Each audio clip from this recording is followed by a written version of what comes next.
So the first part will be the discussions about the projects that Edgar was just mentioning about the details of the projects that has been concluded.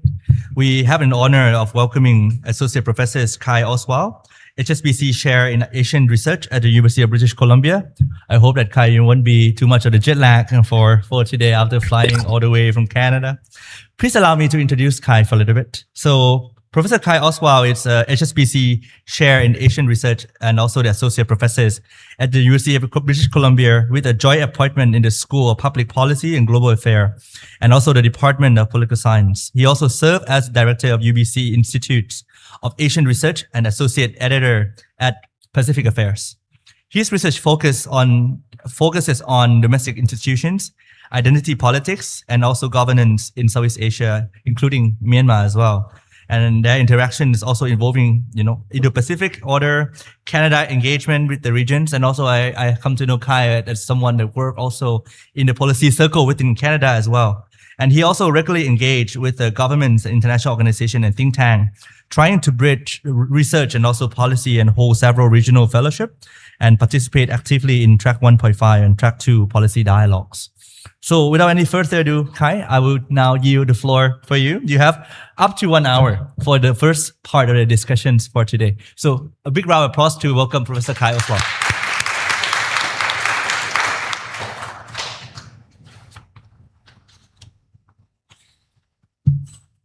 Well, thank you for that very warm introduction. And it's so nice to see a full house in what is a very busy week in Thai politics, and of course, a very busy and challenging week for those of us who study Myanmar. Before I start, I want to extend the thanks that others have extended already. It's really a pleasure to be back at Chulalongkorn University. I thank Ajahn Khan, Dean Prakon, Thanapat, and all of those who pulled this event together. This is a fantastic space and so nice to see a full room. Thank you also to IDRC for supporting this project and the many others on Myanmar, and for the Hans Seidel Stiftung for their support of this event. Can everybody hear me okay? Yeah? Maybe a little closer to speak. I'll see what I can do. So let me begin by saying I am a political scientist, and I'm a political scientist based in Canada. And that means, of course, that I am not exposed to many of the difficulties that the coup for the last 5 years has imposed on the people of Myanmar and on the region. And I want to recognize, as we talk about this 5-year anniversary, the many hardships that the people of Myanmar have faced, and that should be on our minds as we discuss in a more abstract and theoretical perspective what lies ahead for the country. I also want to point out that I'm based in Canada, and so not in the region with my ear on the ground in a way that many of you have. So I recognize that there is a lot of expertise in the room here that goes beyond what I'm able to say and able to assess. What I want to do is bring the perspective of political science in its study of authoritarian rule, democratic transitions, the role of civil wars and transitions out of civil wars to bear on this very difficult and complex case. As the title of this event suggests, the objective here today is to think about where we are 5 years into this civil war and what that implies for what might lie ahead in the next year, in the next 5 years, in the next 10 years. And of course, it should go without saying at this moment in time that many have described as unpredictable, that we can't tell the future. In fact, I would suggest all of you think back 5 years ago where we were, or maybe 6 years ago, and ask yourselves if you could have imagined the state of the world today with a very different United States, a very different great power competition. Right? And I think that's an important reference point to keep in mind for this as well. What I want to do is talk through for a number of moments where we are in Myanmar, raising the question of what political science theory tells us about the state of the conflict and its implications for the next few years. Then I'm going to share the floor with a number of contributors to a book that we've just published. There are copies over there. Please do take one before you leave today.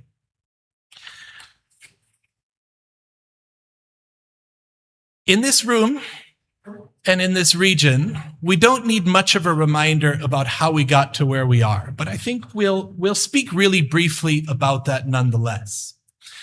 Of course, we're on 15 years since Myanmar began a very unanticipated and partial transition, one that saw elements of political and economic liberalization, even though it never reached full democratization. That was interrupted in 2021 by a coup that triggered what many have called a revolutionary response, revolutionary in the sense that it raised questions about Myanmar's identity and about the relationship between key stakeholders in the country that had as of yet not been asked, right? In 2023, through Operation 1027, we saw resistance forces push the military to a state of weakness that it had arguably not been in decades, only to see the role of international actors, China amongst maybe most prominently, shift to support the junta and prop it up, stabilizing its position in politics and stemming its loss of territory. Right? And that raises at the 5-year mark that key question: what are the prospects for regime transition in Myanmar? And by regime transition, I mean the kind of transition that many proponents for a democratic Myanmar have in mind. A transition in which the military no longer plays the dominant role that it has over the last number of decades. From the perspective of political science, there are 3 obvious channels through which this might happen. The first, and the dominant channel through which civil wars typically end, is a decisive battlefield victory. It may be that towards the end of 2023, we saw prospects for a victory of that kind. But I think a critical assessment of where we are today suggests that that's very unlikely. It's unlikely for a number of reasons. External intervention by regional giants being a major factor. Myanmar's conscription campaign has helped replenish thinned ranks in the military. And of course, 5 years into what has been a devastating conflict, resistance forces face substantial fatigue. They face perpetual resource constraints, in part as a result of intervention from China, and also to a growing extent, a fragmentation that we'll talk about at some more length in a few minutes. The second major channel through which a regime transition might happen is an election. But by election, what we mean is an election where all stakeholders are able to openly compete and where all stakeholders are committed to recognizing the results of the outcome. Much has been written about the 3-phased election that recently concluded, and the consensus is very correctly and strongly that that election did not fulfill any of those criteria. There are a number of points that are important to emphasize on that.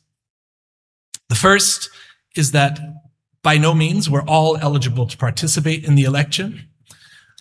The military has suggested that a majority of townships had access to the election, but as it turns out, if we look at the polling station level rather than the township level, as we see from the figure, the blue are areas, polling station areas where the election was held, red where it was not held.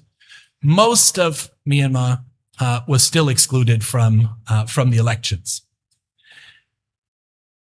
The military has also advertised a turnout rate of just over 40%.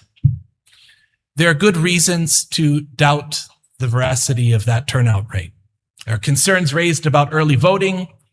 There are concerns raised about other procedural aspects, all of which suggest that the actual turnout rate may have been lower than 50%. Okay? But maybe most importantly, from the perspective of procedures, the election was deeply flawed. Right? There are a number of indices from political science that assess the integrity of elections. The Electoral Integrity Project is one of the more widely recognized of those. It assesses elections based on 38 different factors, everything from the way the election is managed, through the way that the electoral roll is handled, through financing, through access to campaign funds.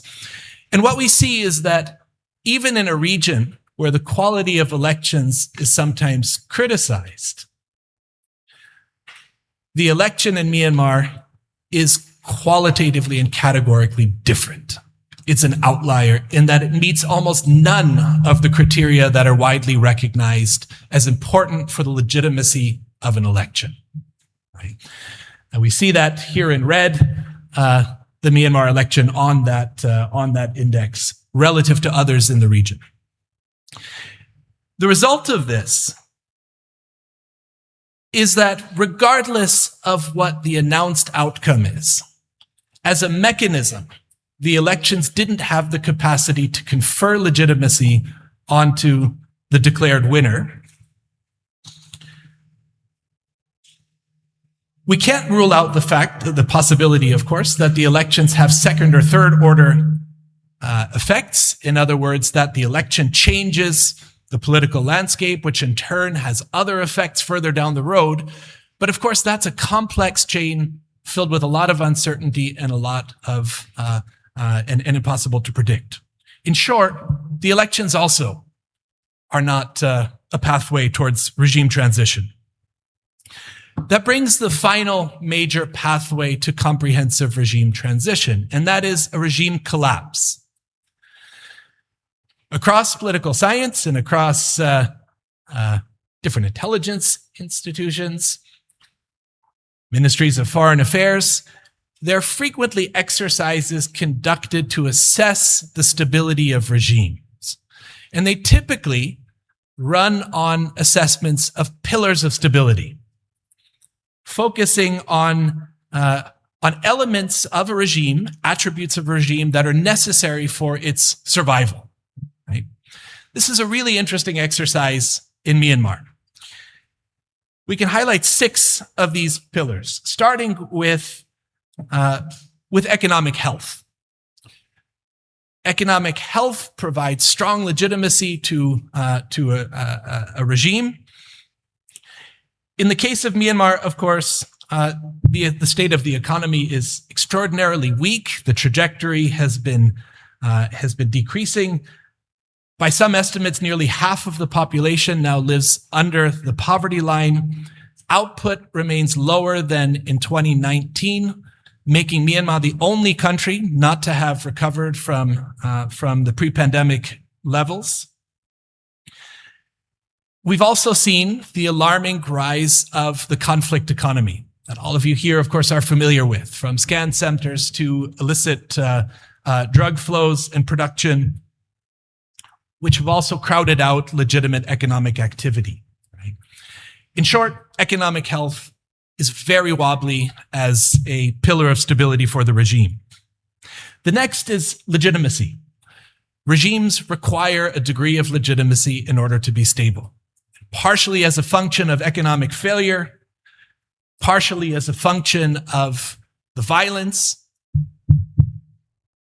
The legitimacy of the military regime is extraordinarily low in Myanmar. You might say it's trending neutrally, but it's low. The third pillar is international support. Regimes can be propped up by international support. In the case of Myanmar, The trajectory is unclear, and the current position is moderate. Of course, Myanmar remains highly isolated from some partners that engaged closely with it during the period of liberalization. ASEAN's chair, the Philippines, has recently stated that it will not recognize the elections for the time being and insists that the 5-point consensus still stands. But on the other hand, we have seen other countries engage the junta more directly. China has congratulated the junta for the election. We've seen India more quietly endorse elements of the election, and within Southeast Asia itself, there is variation in how countries have approached the junta and will continue to. As a result of that, I think we can say that this is at best moderate, but there is some foundation for stability here. The next pillar is elite support. And what we've seen is that the military has maintained support of the elites within the military, and to some extent economic elites related to the military, to a fairly strong extent. There are, of course, always rumors of factions and divisions, but these are not more pronounced today than they might have been 10 years ago or 20 years ago or 30 years ago. In other words, we're not seeing clear signs of deep divisions within the elite that suggest we're going to see major splits and a collapse of elite unity. So for the time being, that's also moderate. The next is opposition cohesion. For a regime, a divided opposition is a strong basis of stability. The more coordinated and unified in opposition, the more threat it poses to a regime. And in the case of Myanmar, we've seen elements of fragmentation grow amongst the opposition over the last several years. In the aftermath of the 2021 coup, we did see this moment of coming together, of collective identity, of questions around what Myanmar is and how inclusive it can become. But at the moment, there is no clear leader in the opposition. The NUG arguably has faded from significance. We see EAOs and EROs increasingly acting in bilateral manners and limiting their collaboration, their coordination to military areas and managing their own internal politics. The picture on the whole is still one that should and does raise a lot of concern for the Myanmar military. Right? There's an awful lot of red, and from the perspective of any government, it would like to see a lot more green. This suggests the prospect of collapse, though it suggests it's not imminent. Maybe most importantly, though, despite all of that red and all of those concerning factors, there is one additional pillar that dominates most others. And that is the pillar of security force cohesion.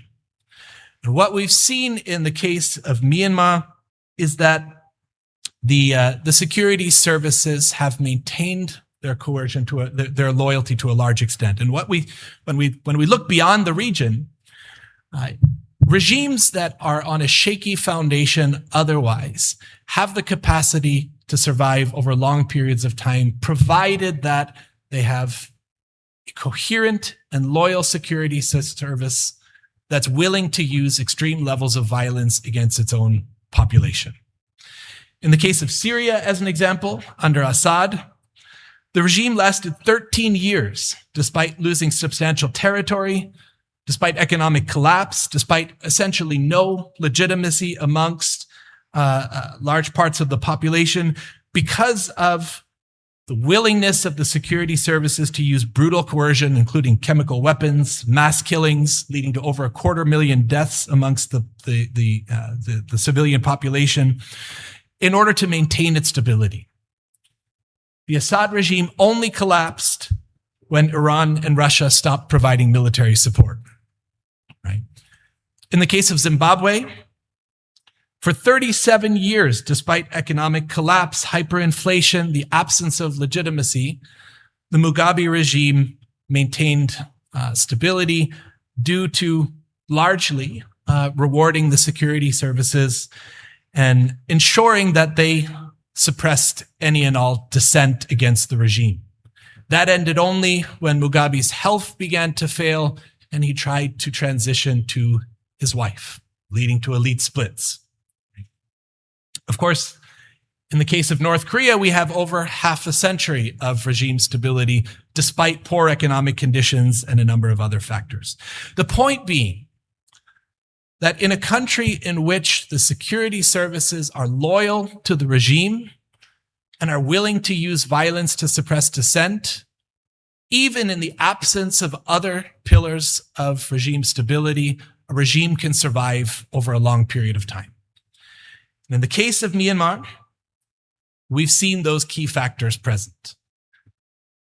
The military has largely remained loyal to the senior leadership. Of course, there was a lot of talk about defections early on, but even the highest estimates suggest that it was only about 5% of the military.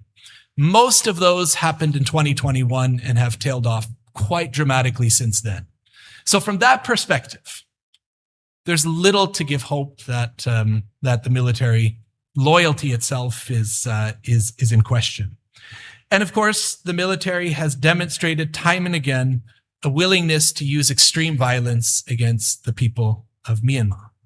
And to do this in a strategic manner that uses collective punishment to compel submission.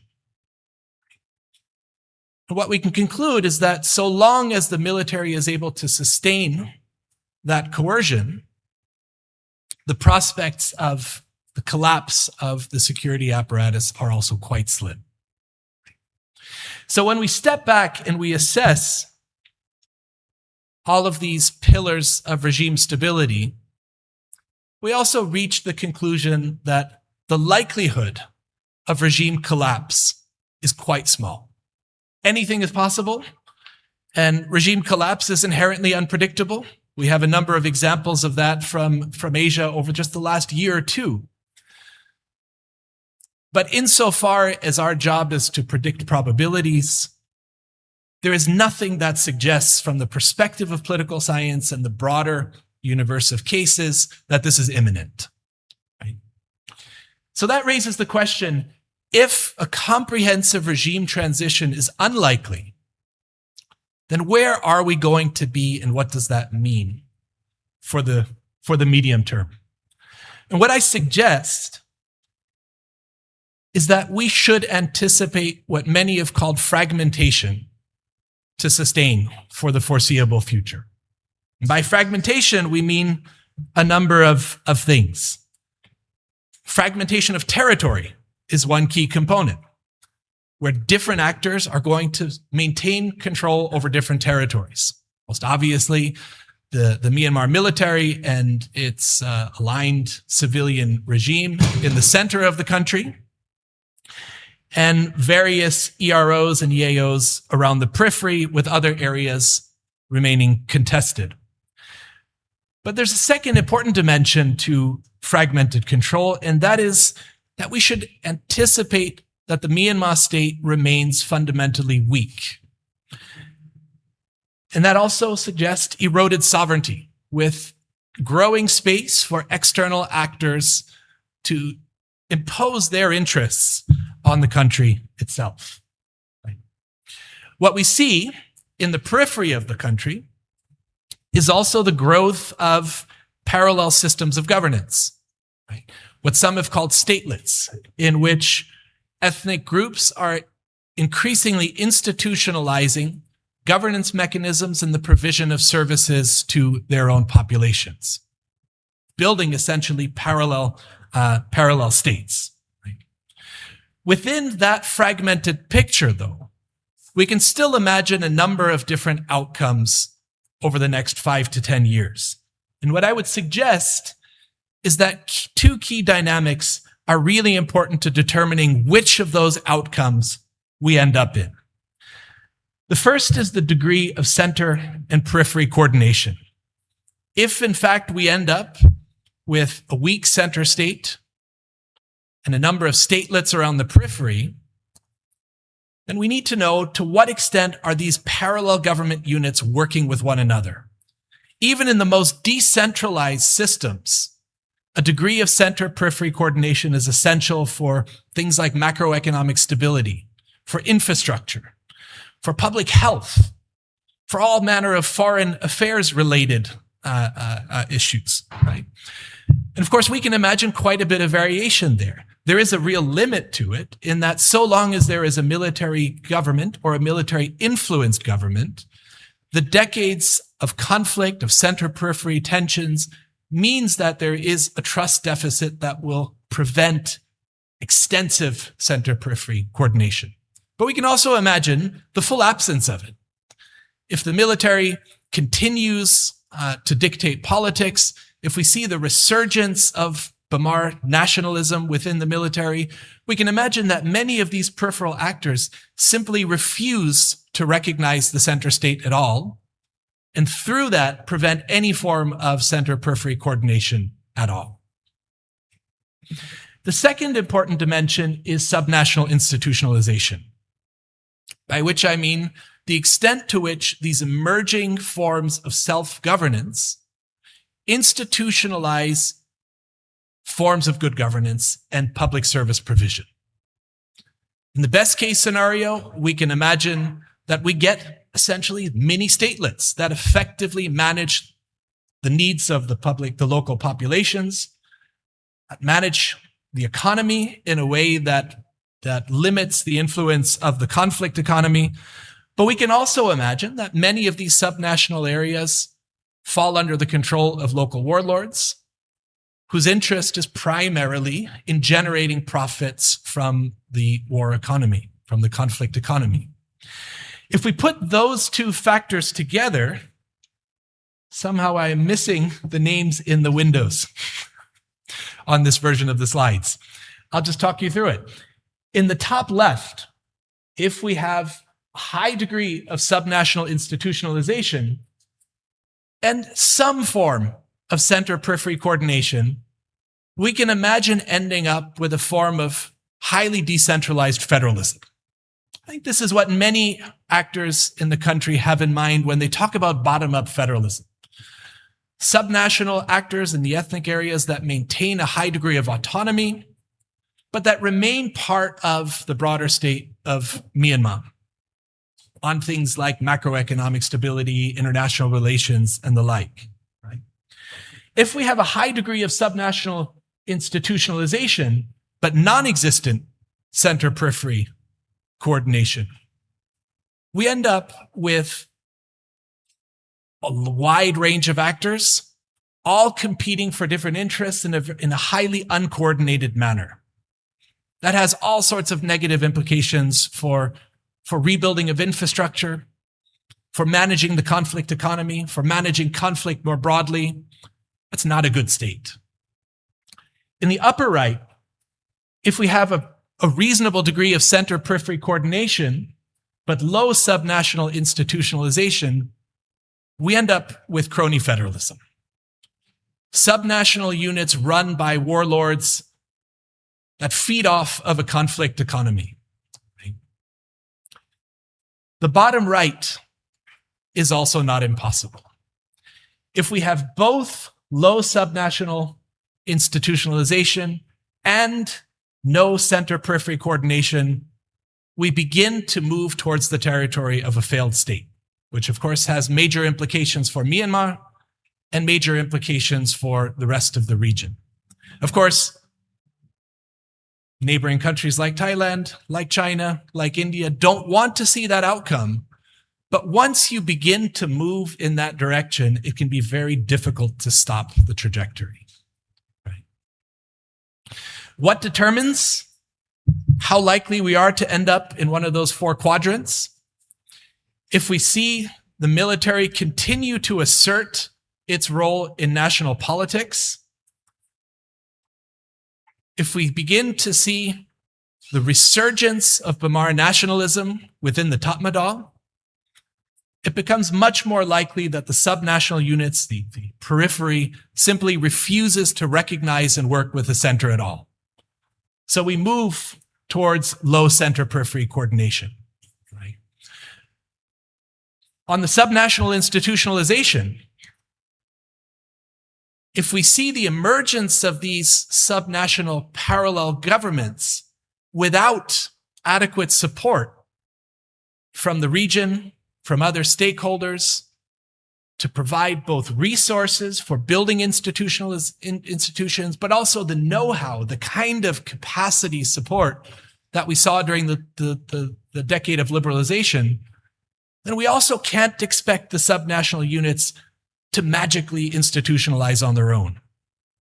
So if the world turns its back on Myanmar and does not provide the necessary support to those subnational units, we increase the risk of ending up in low subnational institutionalization as well.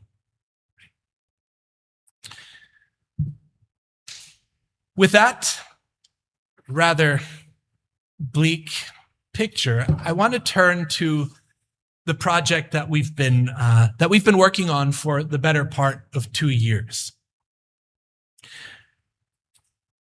I think the prospects of Myanmar remaining highly fragmented are strong, but we also need to recognize that we are likely moving towards a new phase in the conflict. There are a number of reasons for this, of course. The fatigue all around, the supply constraints that particularly China has imposed on EAOs mean they simply don't have the resources to continue the high level of resistance. Chinese intervention in other forms, in which we've heard very clearly that China plans to be more interventionist in de-escalating the conflict, in supporting a transition to indirect military rule, and ultimately in acting as a broker in securing some form of peace. All of those will shift the conflict into a different phase. The violence will continue, that's almost certain. The incentives to continue fighting are strong among some ethnic armed organizations. And the military finds itself in a coercion trap, where having used coercion to sustain its rule, it's very difficult to back off of coercion fully. Right? But it's very possible that a year from now, when we assess the situation, we won't be in the same state of acute civil war that we've been in for the last 5 years. Right? And that raises the question about what comes next in a number of key domains, including things like institutions and the Constitution, the electoral system, right? Or identity. Do we see the emergence of some form of overarching Myanmar identity in the way that we began to see early elements of in the aftermath of the coup? Or do we get strengthened subnational identities? How does the economy fare? Does the conflict economy continue over the longer run, or do we see signs of some recovery? What happens with federalism? Does the promise of a bottom-up federalism materialize in any recognizable form? Right? Or civil-military relations? Does the emergence of a military-dominated government that had shed its uniform change the relationship between the people of Myanmar and the military? The civil disobedience movement that sees much of the country's technical capacity not put to service at the moment. The digital domain at a moment when ASEAN is rapidly moving forward with digital integration, right? Or international relations. What is Myanmar's place in the region? What is Myanmar's place in the world?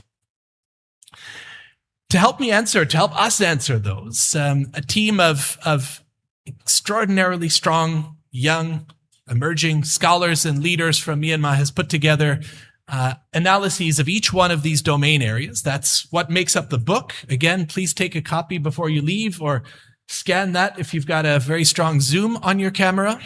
That'll get you the free ebook version.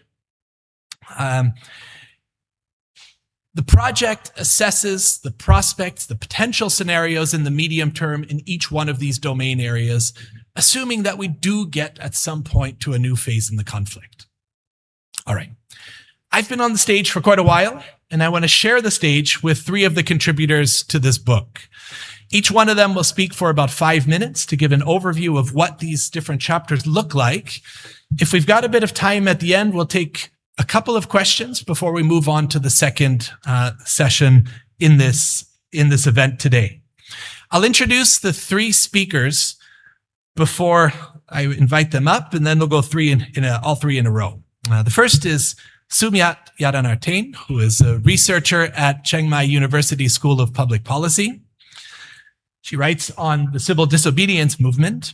The next is Myo Min-ang, a PhD candidate at also Chiang Mai University School of Public Policy. Don't think we intentionally excluded Chula. That was certainly not the case. The next is Nayan U, who is a PhD student at the University of British Columbia, who writes on civil military relations. So please join me in welcoming the three up to the front.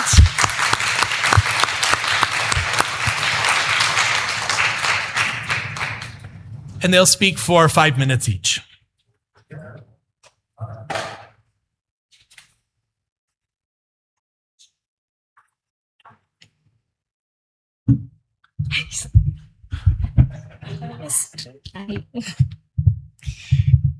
Hi everyone. Thank you for this opportunity, Kai. So my name is Sue I'm School of Public Policy, Chiang Mai University.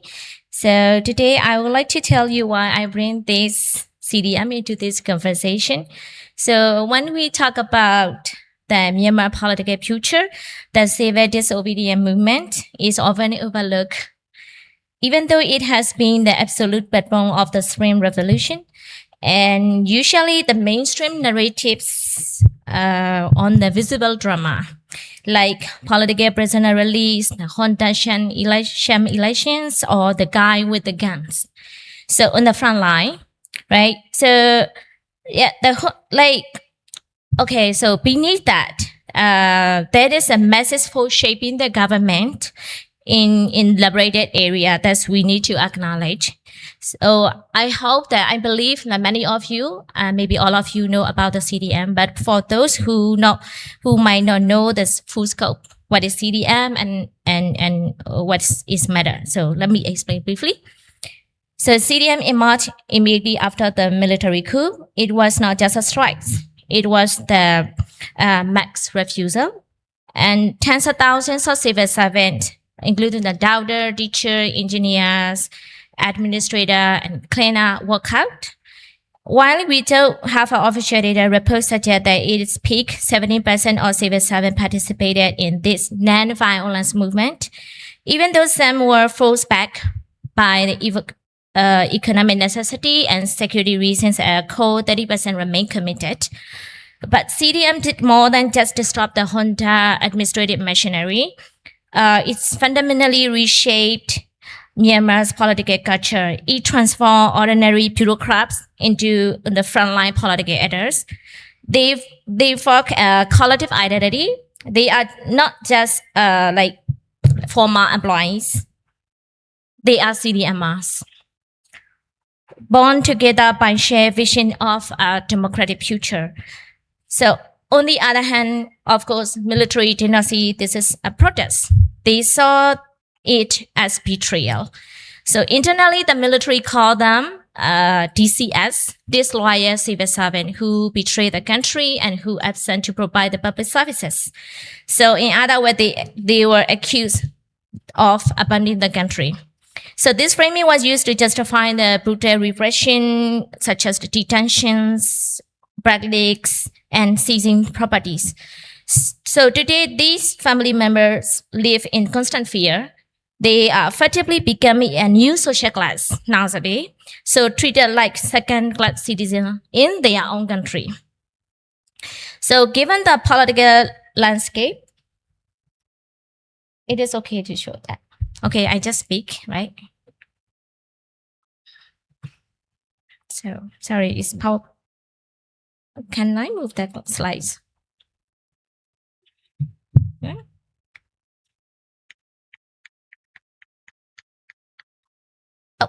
Okay. So, given the political landscape is changing so far right now, like with shifting territorial control and new pressures like China-led ceasefire, so I would like to outline 3 possible scenarios for the future of the CDMR based on the current condition. The first scenario is what I would call the status quo, and frankly, this is the most likely path in the short term. So we are seeing a violent stalemate between the military junta, the SAC, and the resistance forces, including the NUG and the ethnic revolutionary organizations. So what does it look like on the ground? So it is fragmented country. So on one side, you have a CDM sustain the public services in resistant areas, like running the clinic and teaching in the school, and then and providing the administrative role. But let's be realistic. So this really integration is happening organically, but it is uneven. So it is limited by lack of resources and the constant threat of airstrikes. So the risk here is the while CDM stays relevant, we end up with a fragile jury governance system where the large population remain underserved. So then we have the second scenario, so which is costly one actually. So this is where the military try to consolidate the power, perhaps through the sham elections. They keep promising to gain international legitimacy. So in this fashion, the junta purchased for the permanent exclusion of CDMR. We are talking about the doctor, engineer, and teacher, the professor being blacklists. So they are assessed seat and they are firmly targeted. So what we think about the impact? So the impact is actually brain drain. It is massive brain drain.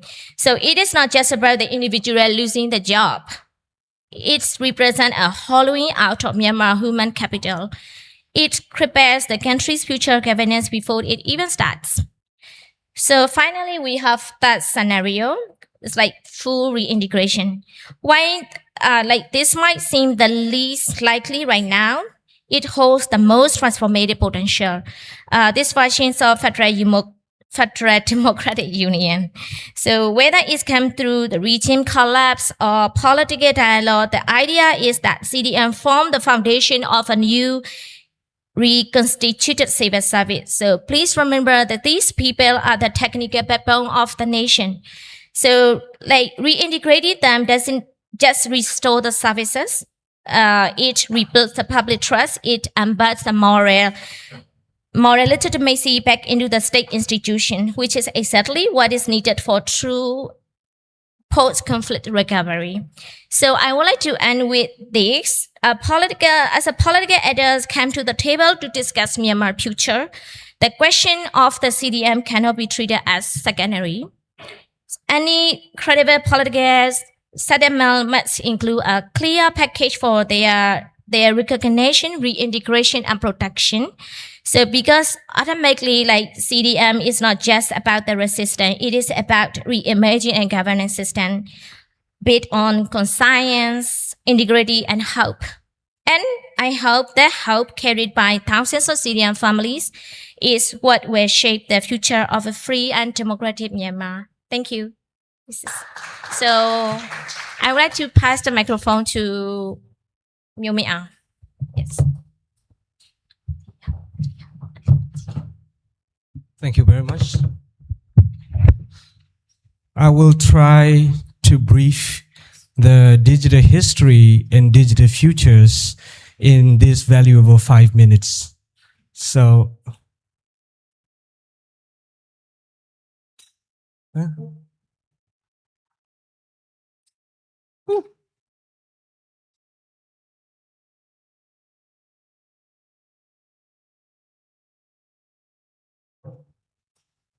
okay, so I want to talk about digital futures, especially Myanmar's trajectory between integration with the digital futures of ASEAN. Because when you look at Myanmar's digital history, Myanmar has a very absurd digital history. So we can divide into three eras. One is a pre-digital era before 2012 telecom liberalization. It is like the SIM card prices are crazy, like $2,000, heavy censorship, and only 1% of the population had access through the internet. But after 2012 telecommunication liberalization, foreign investment came into telecom sector. Telenor, Ooredoo had a lot of investments, and mobile penetration rate has come up to like 127% in 2021. And the fintech industry boomed. The big corporation like Alibaba came in, and 80% of the remittances are through mobile banking in 2019. And Myanmar's digital economy went up from 100 millions in 2010 to 6.4 billion in, it is estimated to be 6.4 billion in 2030. So this can be said as Myanmar's digital leapfrog. And also this is a reflection of Myanmar's broader democratization. And it ends with the 2021 coup. The coup really crippled the digital economy. So telecom exodus happened, like the foreign telecoms left the country, internet shutdowns in over 80 cities out of 330 cities. And the junta criminalized VPN, the social media got banned, and also they have building up the Chinese sponsored surveillance systems. So because of that, the internet freedom score dropped from 31 in 2020 to 2 in 2025. So while Myanmar is go back into digital dictatorship, the ASEAN is going forward. So ASEAN is going forward with what they call Digital Economic Framework Agreement. So the ASEAN's digital economy is estimated to be $1 trillion industry in 2030. If DIFA is successful, it is going to be $3 trillion industry in 2030. So the ASEAN countries, ASEAN 6, is pushing the CLMV, Cambodia, Laos, Myanmar, and Vietnam countries to be integrated with the regional digital economy. So they expected DIFA to be signed in 2026. Here, we have three scenarios. So Myanmar is the most likely to be excluded from DIFA, and it will cause the prolonged marginalization. So it can happen when there is no political resolution, and also the Myanmar is not recognized by the ASEAN very much. The ASEAN chairmanship was denied. The bloc does not recognize junta's 2025 and 2026 election. So the deadline for DIFA is 2026. So it is likely to be excluded. And the second scenario is when the power is consolidated under the military rule on paper, but the conflict continues. So in this scenario, the gradual reintegration can happen. So signing happens, but actual recovery of the digital infrastructure will remain very much stalled. And the infrastructure restoration, if the infrastructure restoration takes time, the integration will take time. So, and the last and the most unlikely but very hopeful scenario is the rapid integration.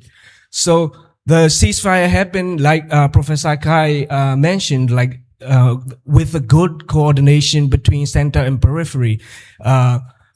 Myanmar signs DIFA, and rapid integration into the region and digital economic growth is possible. So for that to happen, the digital infrastructure need to be restored with coordination between the armed groups. And also the digital economy roadmaps and the structured digital leadership is in need. there are a lot of uncertainty and major questions because the digital domain is a contested domain of power. And also the digital futures depends on the power actors' choices. So what we don't know is if the ship has sailed or not. Is it still possible for Myanmar to be integrated with the ASEAN? Because right now, the 1/3 of the country has no internet at all. So those questions that we don't know. So there are still a lot of uncertainty going on. So this is the digital futures possible scenarios. Thank you very much.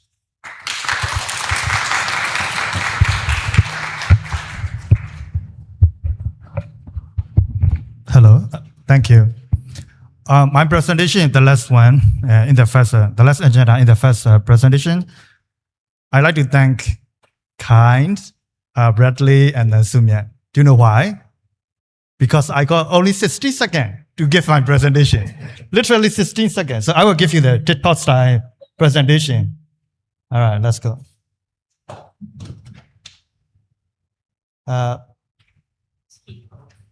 This is the end. Can you hear me?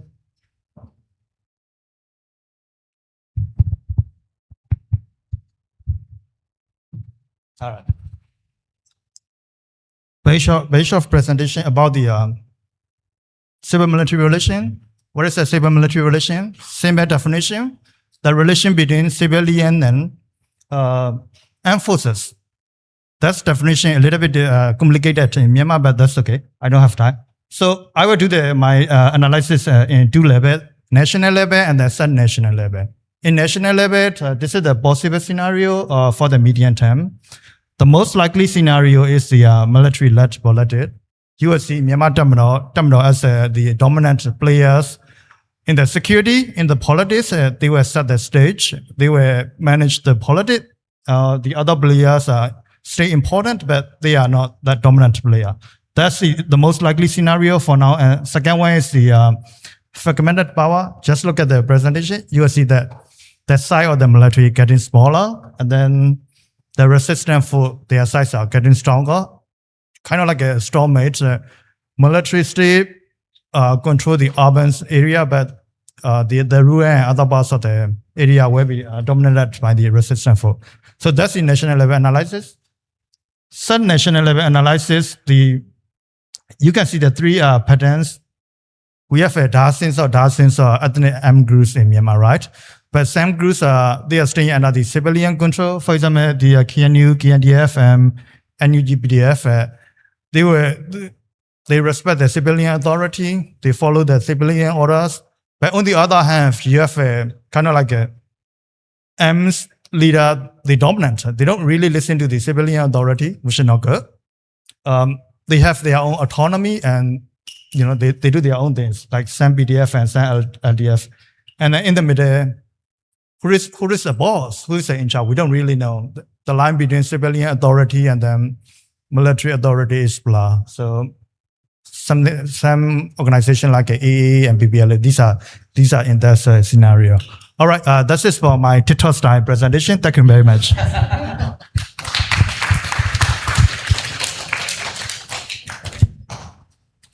I think we are moving on to the second agenda.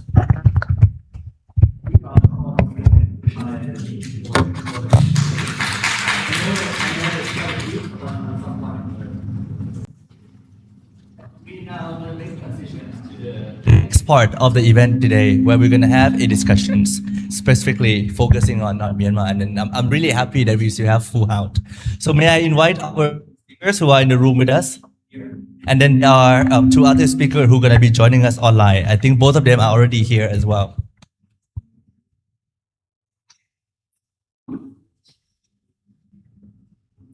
Still see them because I don't know whether the screen blocked them or not, right? From up there, you should be able to see them very clearly. Okay. I know that you have lots of questions to our speakers previously as well, but then, because of short period of time, hopefully that you can ask all the questions towards the very end of the event today. We have plenty of time to hang out together in this room as well after this. As we are making transitions to these particular sessions, let me briefly introduce our speaker for the sessions. First and foremost, in this room with me, we have next to on my immediate left is Dr. Lalita Hanwong. I'm keeping calling her name wrong. She's an assistant professor at the History Department, Faculty of Social Sciences, Kasetsart universities. You see Ajahn Lalita almost all the time in the Thai media, particularly commenting on Myanmar situations. And I would say that one of the foremost specialists on Myanmar as well. Her area of academic interest also include modern and contemporary history of Southeast Asia, with particular emphasis on Myanmar, and also teaching undergrad courses on comparative Southeast Asian history. She also, a columnist for Madhushan Daily newspaper, and her column it's also to bring Thai people closer to Myanmar societies and its diverse culture. I would say that Lalita is always her hobby is to go to the border with Myanmar, where she always travel and then spend time there almost all the time. I mean, you can get the nuance of things more from her discussions. I'm always excited and look that she's not gonna criticize me too much. I was sitting in the same panel with her. Second person, so we have Noshoyi Itun, who is a policy analyst, advocate, and also practitioner with background in economic, political, and governance reform, inclusive development, also strategic communications, with a particular focus on Myanmar and its relation with Southeast Asia and the US-Asia relation as well. She is currently researching and also providing policy and technical advisory on emerging local governance, some of the dynamic that you already heard from Kai and also the previous speaker as well. And she has been working in Singapore and the US in the field of communication consulting, broadcasting. She holds an MA in IR and economics from the SITES School of Advanced International Study at Johns Hopkins University, and also BA in economic and finance from Eastern University in Pennsylvania. And we have two speakers who are joining us online. Ajahn Seidel make me stressed because of, she looks stressed just now. Ajahn Seidel is a good friend of mine, also an alumni at the Faculty of Political Science. She's been traveling back and forth between Bangkok and Chiang Mai. I think she just landed back in Chiang Mai last night. Unfortunately, she couldn't join us today because of important meeting that she will be having. Something about Futures of Myanmar as well at Chiang Mai University. So that's something you can look forward to and afterwards. Dr. Seidel is a lecturer at the School of International Affairs at the Faculty of Political Science and Public Administration, Chiang Mai University, and she also served as a research chair on forced displacement in Southeast Asia at RCSD. And she graduated with a PhD in politics and international studies from SOAS, University of London, and worked a lot on international migration, focusing on human rights in international relations and also the politics of Myanmar. You will see her a lot as well, probably not the same route with Ajahn Lalita, but in the same areas along the Myanmar-Thai border most of the time.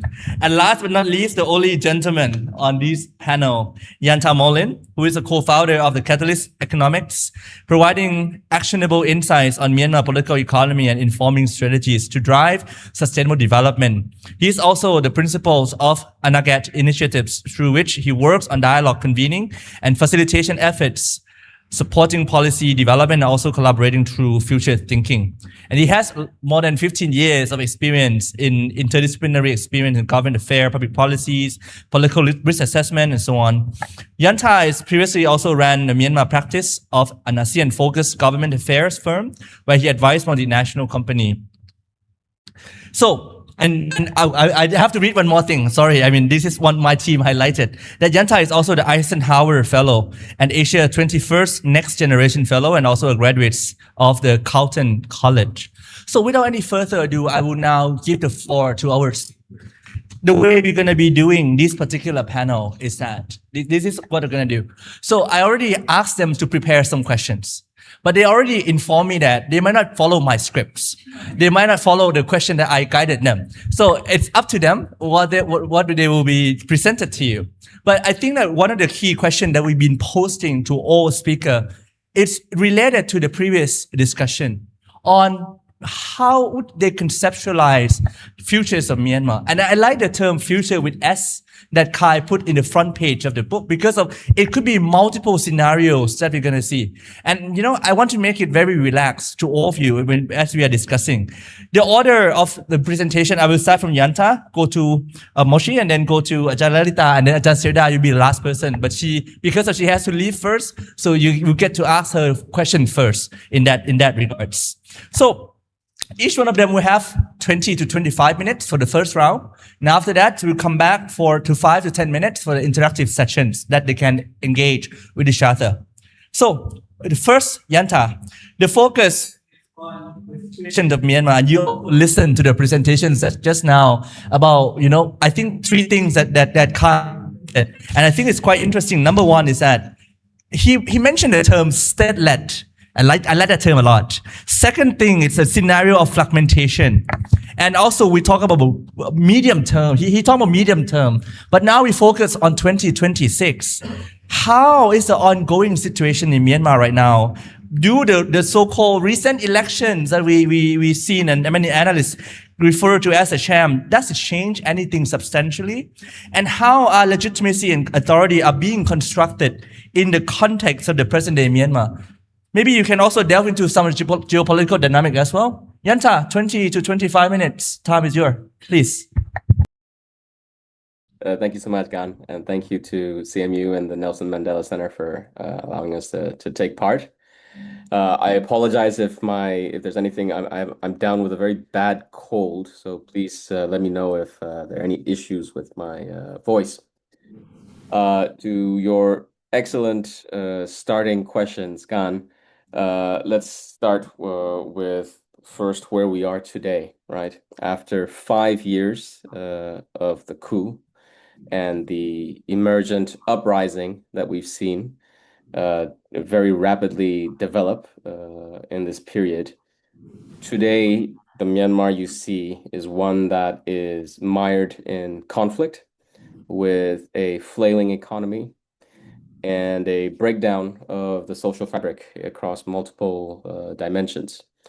Really, I would venture to say there are almost 2 Myanmars, and I think Kai and others have also suggested this. There is a Myanmar under military rule. This tends to be the more urban, the town and city centers of the country, where there is a forcible calm. It is calm, but it is also a very oppressive environment. In the past 2 years, it's also made people more vulnerable to forcible conscription. And nevertheless, it's one in which you still have some semblance of enforced peace. Then you have large parts of the country where the military is not in control. And you can say that it's under resistance control, but even that, we can add some qualifiers where the infrastructure is weak or non-existent, but nevertheless, there are local services that have been emerged and provided, built on legacy social networks based on community leaders and elders, professional networks coming from the civil disobedience movement, as the previous academic, I think, touched on, and young emergent resistance actors during this period, right? And it is, to be clear, unstable. You are at risk of gross violence by the military. You are at risk of bombs being dropped from the air, from mortar attacks, from attacks on these low-cost paramotor gliders. And in essence, there's a bit more freedom if you go and meet people who live in resistance-controlled areas. Without prompting, they will talk about the fact that they are happy they're not under military rule. And at the same time, I think it's okay to acknowledge that it is quite an unstable and insecure environment. And into this context, what we've seen over the past year and a half are some pretty dramatic shifts that have come about uh, almost predominantly because of a major shift in China's posture position towards Myanmar. And what we can discuss the details of that, but in essence, late 2024, driven by concerns of state failure or collapse at the center in Naypyidaw, meaning these were credible, there was a credible risk of this. You have seen China essentially back the regime in Naypyidaw in conducting this sham election, this kind of exercise that we've seen take place from late December and then just concluded in January. We've also seen China impose strict restrictions and constraints on supply lines that the resistance has relied on from northern Myanmar into China. And with that rapid turnaround over the past year and a half, and just to add on, also capital injection, right? Myanmar's economy, Myanmar's foreign reserves under the regime by mid-2024 were quite fragile. I think it's okay to say. The regime had imposed all kinds of economic controls to attempt to address that shortage. And the structural weaknesses in the economy have not changed, actually, but nevertheless, the regime has been buffered by capital injections. And what the price for and what the cost for those injections are or will be, we have yet to see. So in this situation, you still have a country very much in conflict. You still have a regime that is still feeling very embattled, right? I mentioned the economic policies under the regime over the past 5 years. They're really meant to control the economy as if a war economy, and those haven't really changed in any kind of substantive, structural way. They still have all kinds of restrictions on foreign exchange. There's a highly arbitrary, import-export licensing system, business licensing system. All of this is driven by concerns of ensuring this is an economy that serves the military's war efforts, but also by the natural and always prevalent corruption and sort of rent-seeking behavior within the military. And this has only made things worse for business, for livelihoods. And that fissure between a military-controlled Myanmar and the resistance-controlled Myanmar, you still have a lot of overlap, right? This is something unacknowledged. A lot of agriculture takes place in rural Myanmar, which also tends to be resistance controlled or resistance where the military's control certainly is weakened. But the supply chains from the farms to major markets to export markets, all of those agricultural value chains and other supply chains, they still are cutting across this conflict landscape with different areas of control. And it's just increased the costs on everybody. I think that's a good way to put it. Infrastructure has collapsed or has fissured over time because of war, because of natural disasters. Myanmar has faced floods. Myanmar has faced a major earthquake, if we remember from last year, that also partially had an effect in Thailand. And the rebuilding, the reconstruction of infrastructure, of homes, this has not really taken place on the kind of scale or at the kind of speed that I think the country needs. And in this context, the sham elections that just took place, what we should understand about it are that these elections are not really, the audience for the elections are very much internal, right? In my opinion, in that one of the challenges, even for the regime and for the Naypyidaw regime, is how to deal with leadership, how to deal with what is in effect a huge concentration of power now within both the military and the administrative portion of the regime in the hands of the current commander-in-chief, who is not just commander-in-chief, also is the interim president, acting prime minister.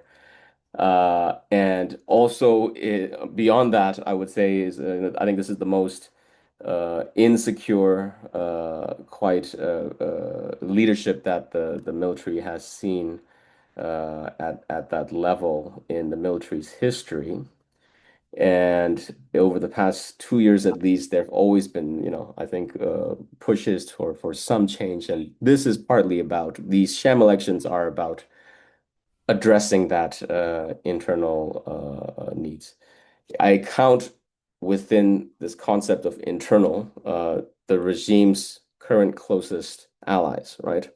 Meaning ally is a strong word, but let's say China. I think there's also some indication that China's support for these sham elections and this political exercise is contingent on some change in the lineup at the top, and to at a minimum to see some diffusion of power, and to at least allow perhaps a different political space at the top that the international community and Myanmar's neighbors can engage with.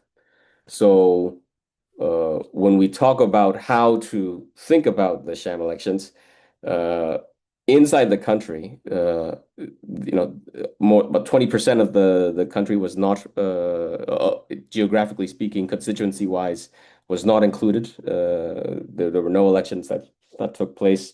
I don't have the map, and I was hoping somebody would. DVB just came out with a very good visualization of where the elections actually took place and didn't take place.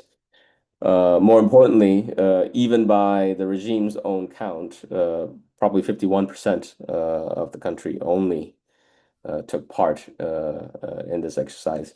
But we can say with some level of coercion or pressure to take part.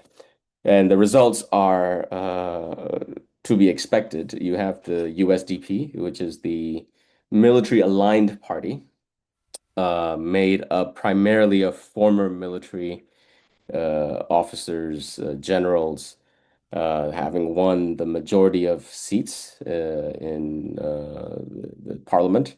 And there's some schedule, right, that they have laid out, which suggests that by March and April, they would expect to see some kind of shakeup and formation of a new administration in place. But for resistance-controlled Myanmar, none of this has any real bearing on the day-to-day life. It hasn't changed quite yet the calculus for key actors.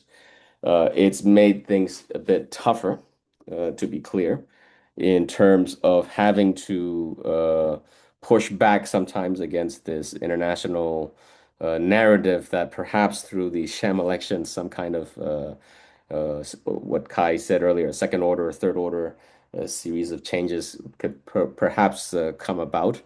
And that is wishful thinking to me. It's not to say it's not possible, but really it's not entirely grounded yet in hard facts.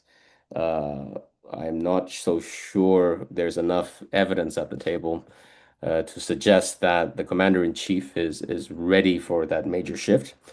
But if there are changes, the one change I would look for is whether or not the commander-in-chief is willing to relinquish his role as commander-in-chief. If he is, then that means this signals to me at least, that he now has the confidence, or he will create some kind of mechanism or structure that gives him the confidence to hand off to the next person. So without that, this is just more of an internal process meant to create space, create some kind of rebalancing between former generals and officers now in the USDP. It gives the rebalancing really even between the USDP and the military in terms of power and control in Naypyidaw. If this pays off for the regime, it is a managed exercise in succession, right? As I mentioned, Mail Line, the commander-in-chief, is confident enough through this exercise to hand off to the next person. I don't think he's given up on his goal for the presidency. He already essentially is the acting president. But I think he craves the legitimacy and the officialdom that comes with a quote unquote elected role. And from there, what we have to wait and see is how then, if any, a new kind of administration, a new kind of regime in Naypyidaw, could or would interact with the range of resistance actors that now cover large parts of the Myanmar landscape. The military historically has been willing to ramp up violence and deploy violence on scale. This is something they've done for the past 5 years. But where convenient and where it makes sense, the military is also able to offer bilateral, and often bilateral only, with one historic major exception with the nationwide ceasefire accord from 2013 period. My point is either deploy gross and extreme violence or offer some kind of bilateral détente. And we can see this become the military return to that mode of operation. They've already done so, right? They now have temporary ceasefires in the north with the TNLA, the MNDAA. With the other groups, we can see them escalate violence while simultaneously attempting to offer these bilateral deals. The time pressure for Naypyidaw to me is really the economy, right? Naypyidaw has not really cared so much about what the international community thinks. Which is why it's often shocking when the international community twists itself into not attempting to explain or attempting to accommodate what Naypyidaw does, including Myanmar's neighbors, right? Whereas for Naypyidaw, considerations of what the international community thinks is often quite secondary. Where they've been forced into dealing with international pressure, historically, it's really been more recently with the current ongoing International Court of Justice case. But beyond that, what the military will do will not be driven by pressure from neighbors. It'll be driven to me by economic pressure, internal pressure from within the military apparatus, including former military officers and generals, such as in the USDP. And whether or not they can sufficiently allow a change in leadership that gives them the confidence to shift footing. At the moment, it's not clear any of those are quite yet in place. I think for the resistance, there are big questions that will come after we see what a new Naypyidaw administration looks like. And the resistance will also have to figure out whether they hold on to their position as some kind of collective bloc in dealing with the military and dealing with Naypyidaw, or whether they allow internal grievances, differences of opinion and strategy to get in the way of their major bargaining position as a unified resistance alliance. I'll stop here. Thank you, Khan. Thank you so much, Yanta.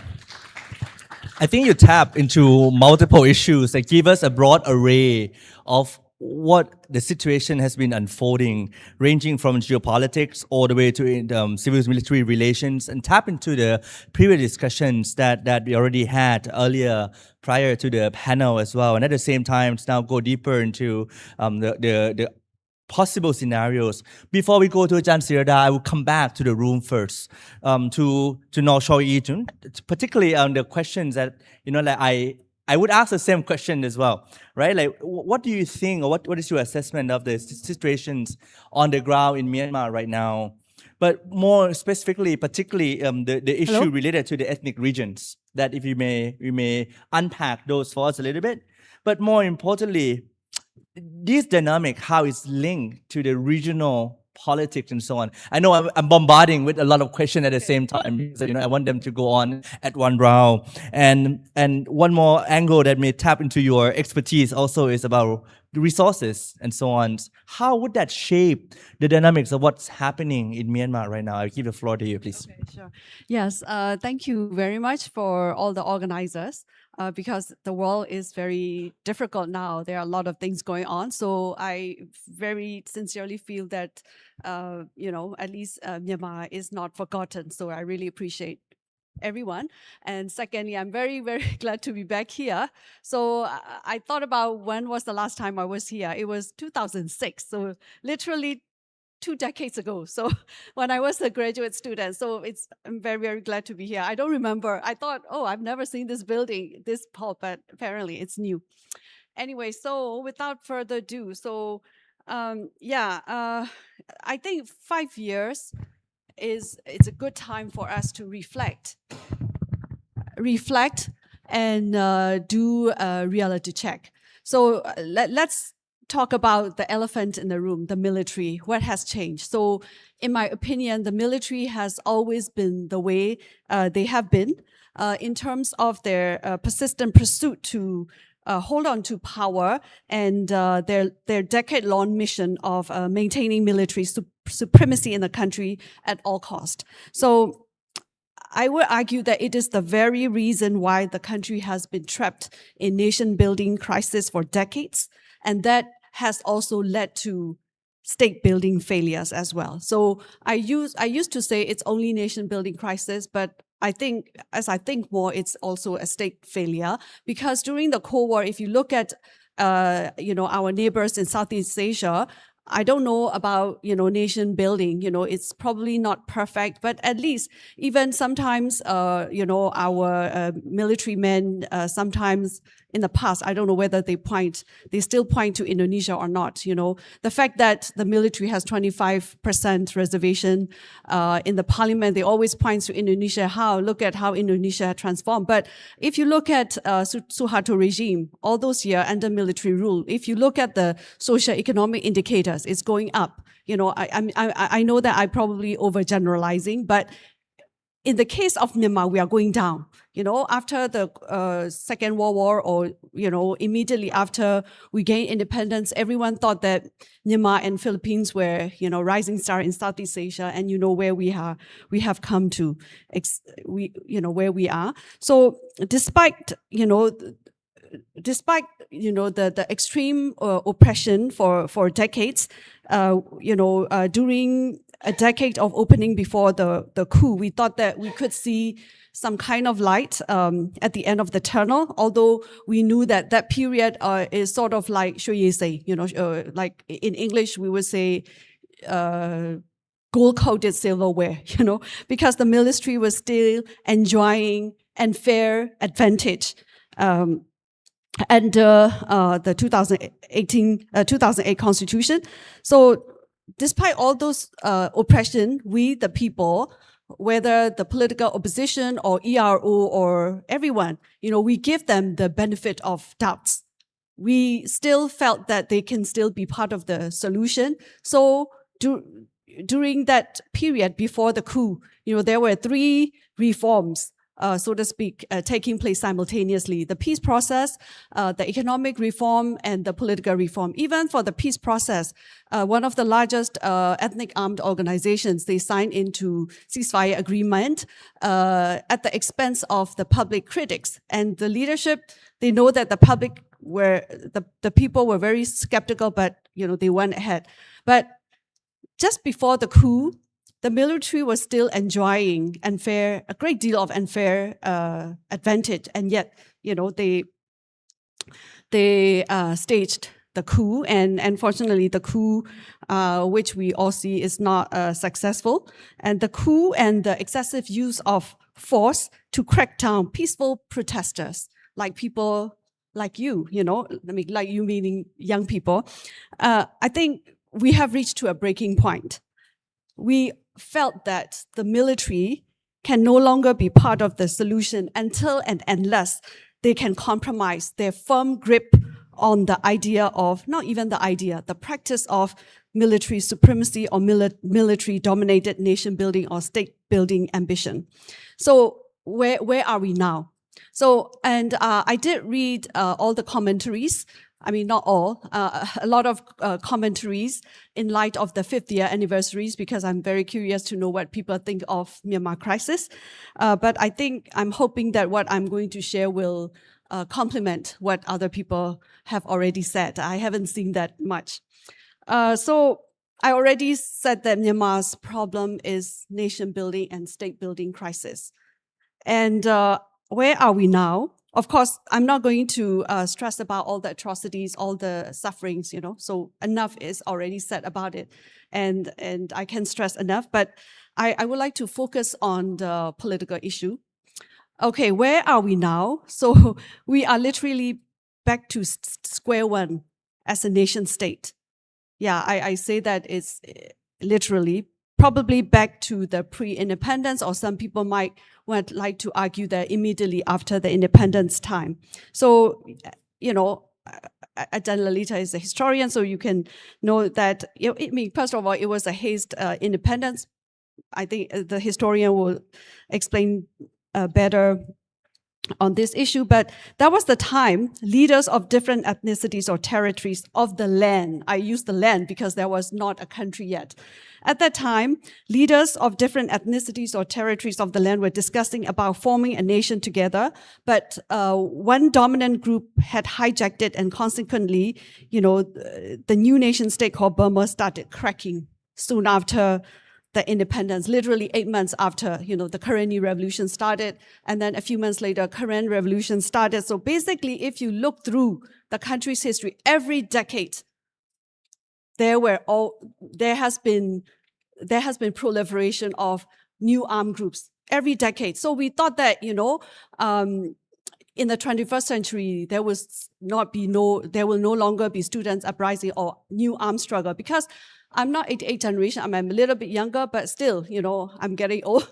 But armed struggle, I've been to armed conflict area. It's not fun. Why would you want to take up arms? It's against this ruthless regime. So, just before the 2010 elections, AA was formed.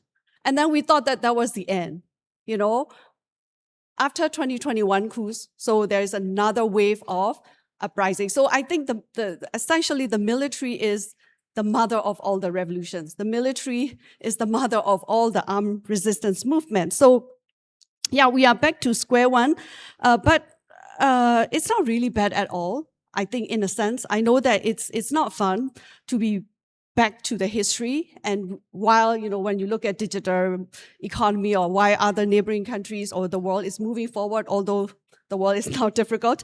But I think for us is that it's not all that bad to be back to square one, because we can start afresh and we can start a new Myanmar. And in Burmese, we said that the Burma we have had does not came from a good embryo. So we need to have a good embryo. I know it's painful to go through the hard time, but we need to have a good embryo. So in the last 5 years, despite all odds, there were times that we go 2 steps forward and 1 step back. But for the most part, I feel that I sincerely feel that the resistance movement has made a lot of progress. And we've been through a lot with a lot of enormous ups and downs. And for the most part, I think we made a lot of progress, I think. I know that I might be quite optimistic, but I've never felt, I think we are at a critical point. I've never felt as hopeful or as concerned for my native country as now. So the coup was a trigger, but the coup, the problem of Burma is not only been 5 years. But the coup was the trigger, and the excessive use of force did create a massive explosion of nationwide uprising. And by nature, any explosion creates chaos, mess. So it's scattered. It's all scattered. But I think it is very important for all of us to recognize how we are putting pieces back together. So in that sense, there's no superpower or supernatural one being, one charismatic leader who is trying to put this together. And before the coup, you always heard about, how the federal democratic country should be formed by coming together. So before the coup, there were a lot of talks. But I feel that after the coup, we are actually doing it. And I also think I think after the coup, as I reflect, if the resistance movement did win, let's say 1 or 2 years after the coup, probably we would become too arrogant. I think some of us, we thought that we could win this war against the military dictatorship easily. Some of us really did think about it, but we gradually realized that we have to earn it, until and unless we can come together, we can overcome the differences, we won't be able to move forward. So yeah, I think before I move on, today what we are seeing is there are scores of nation building and state building efforts taking place. Before I elaborate further on that, one very important transformation that we have witnessed after the coup, and I don't think that we should not underestimate it, and that is, the unprecedented or groundbreaking level of mutual empathy across all diverse communities, whether ethnicity or religion or generations, urban or rural or conflict. So all those decades, the people of Myanmar had been blindfolded by different propaganda, forcing us to think that the military is the sole power to hold the country together. And I think it's gone. So I think, of course, it's due to our shared suffering, owing to immeasurable loss of lives and livelihood. So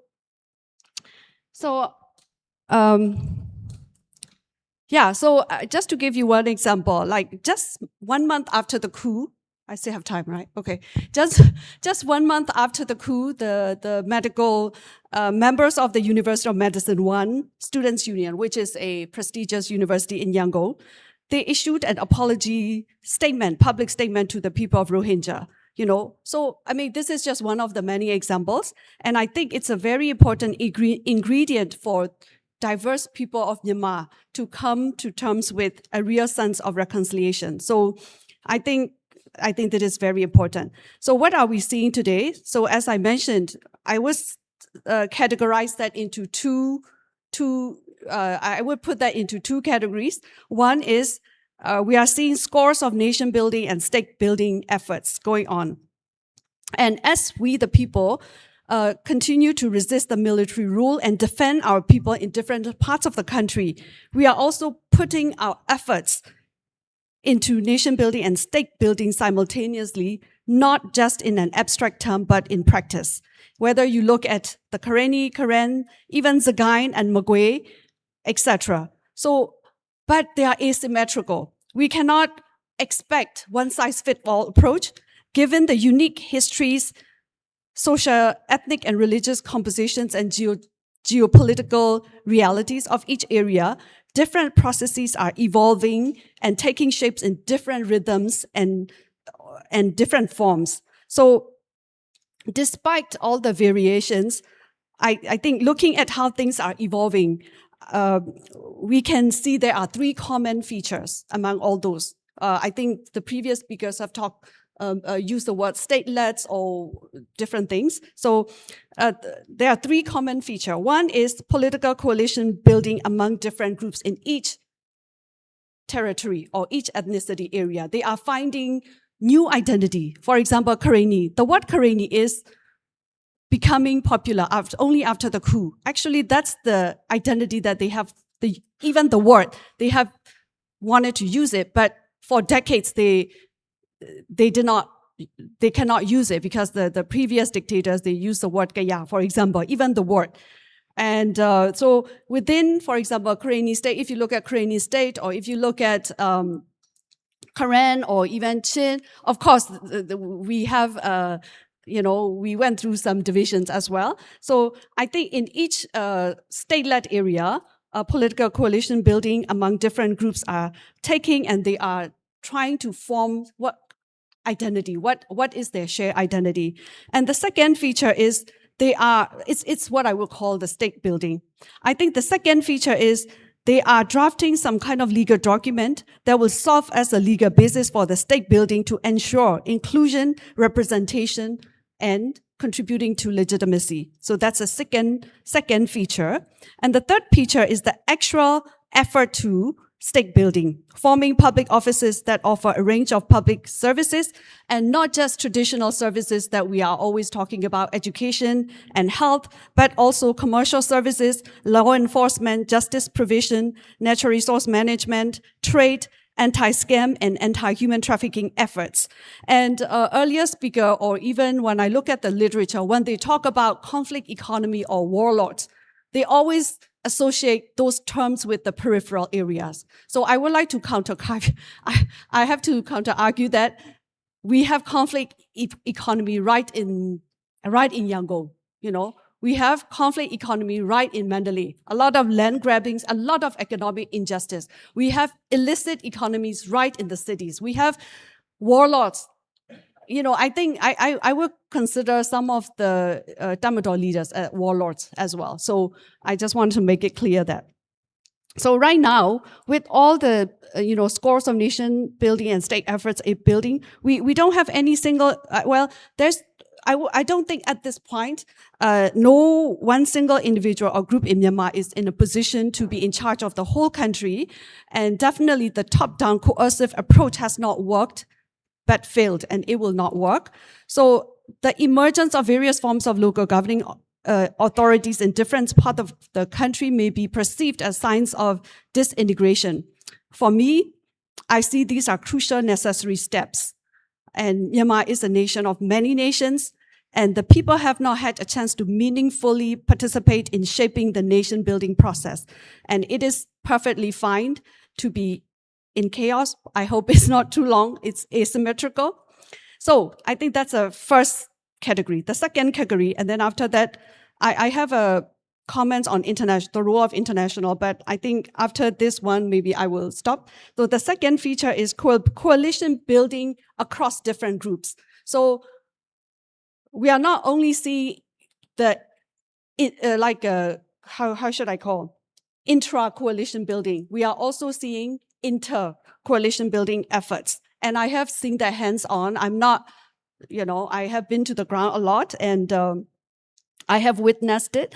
So what do I mean by that? So, for example, in the past 5 years, different ethnic groups have controlled the border areas. I don't need to elaborate on it. So I think some of us are also familiar with that. For example, the groups in the southeast Myanmar, whether Karen or Karenni or Mun group, organically they come together and they do peer learning. What are you doing with the border governance, immigration, anti-scam, migrant workers issues, environmental issues? So, I mean, they are talking about it, although, you don't see it publicly, but it doesn't mean that things are not taking place. So likewise, I talked to my friends from the Western corridor. I think there are efforts being made to bring the Chin, the Rakhine, the Sagaing and Mugwe people together. So things are taking place. So just because you don't see it in public arena, it doesn't mean that it doesn't exist. So I think this year, what do I expect? I think things will become more crystallized. I think the debts will be settled, but I think some of the problems that we are facing will outlive our lifetime for sure. But the key is we need to have a good embryo for our nation building and state building. And then I want to highlight one thing. On December 15, 2015, you say that some people say that there are so many PDF groups after the coup. Yeah, there are so many. Some people say that over 200, whatever. But on December 15th, I don't know if you noticed that there was an alliance formed. There was announcements called the formation of Spring Revolution Alliance. No, so that includes 20 newly formed armed groups that after the coup. I think you can probably Google it. And then there's another thing that we can expect to see. That is, I think this is not public yet, but you can see that in the media in the last 2 weeks. So there is a federated federal body that is coming up in this year. So, and then you might ask, what about NUCC and NUG? I think I can elaborate on that, but I don't have much time. But to put it very briefly, I think NUCC did a good job in serving as a platform to bring all kinds of anti-coup groups together. Without NUCC, NUG wouldn't have been born. And then NUG, at the time, they had to be set up very quickly in response to the coup and to challenge the military-led administration. And it was not designed to govern or operate like a government, and they cannot either, right? So I think there is something called, I don't think they have concluded the name yet, but I'm hearing that, but it's confirmed. I have checked, I have verified that because when I read the news, but I did verify that with some stakeholders. A new body that may be called Federal Steering Committee or some kind of federal body that will bring, all the actors together to be better represent the people. So, but I think I wanted to just say a few words before I end. I think the resistance movement, we do need to do better with communication. We are not good. Not because, I'm quite interested in strategic communication or political communication. Whenever I talk to people who are in the movement, they always think that communication is something you put it in the back burner. But I think it should be part of the core activities that they do. And it is one of the characteristics of good governance and good leaders anyway. I think we need work on that. We cannot leave the public in the darkness. And essentially, I think for the international community, we need to embrace the reality that Burma is a nation of many nations, and there are all sort of things, we are sorting things out and we are coming together. And lastly, I think we believe that it is a historic opportunity to break the cycle of the protracted crisis and fix nearly 80 years of nation building and state building failures. And we are not for a total annihilation of the military. We do think that military can play a role, but until and unless they can compromise their persistent pursuit to maintain military supremacy, military-dominated pathway for nation building and state building. Thanks. Thank you so much, Moshi. I think it's really, I really like one thing that you mentioned, is that you said that because you don't say it, doesn't mean it doesn't exist. I mean, it's really important there because of sometimes when we talk about these different dynamics, we often consume through media or what we see, but there are lots of things that we don't see.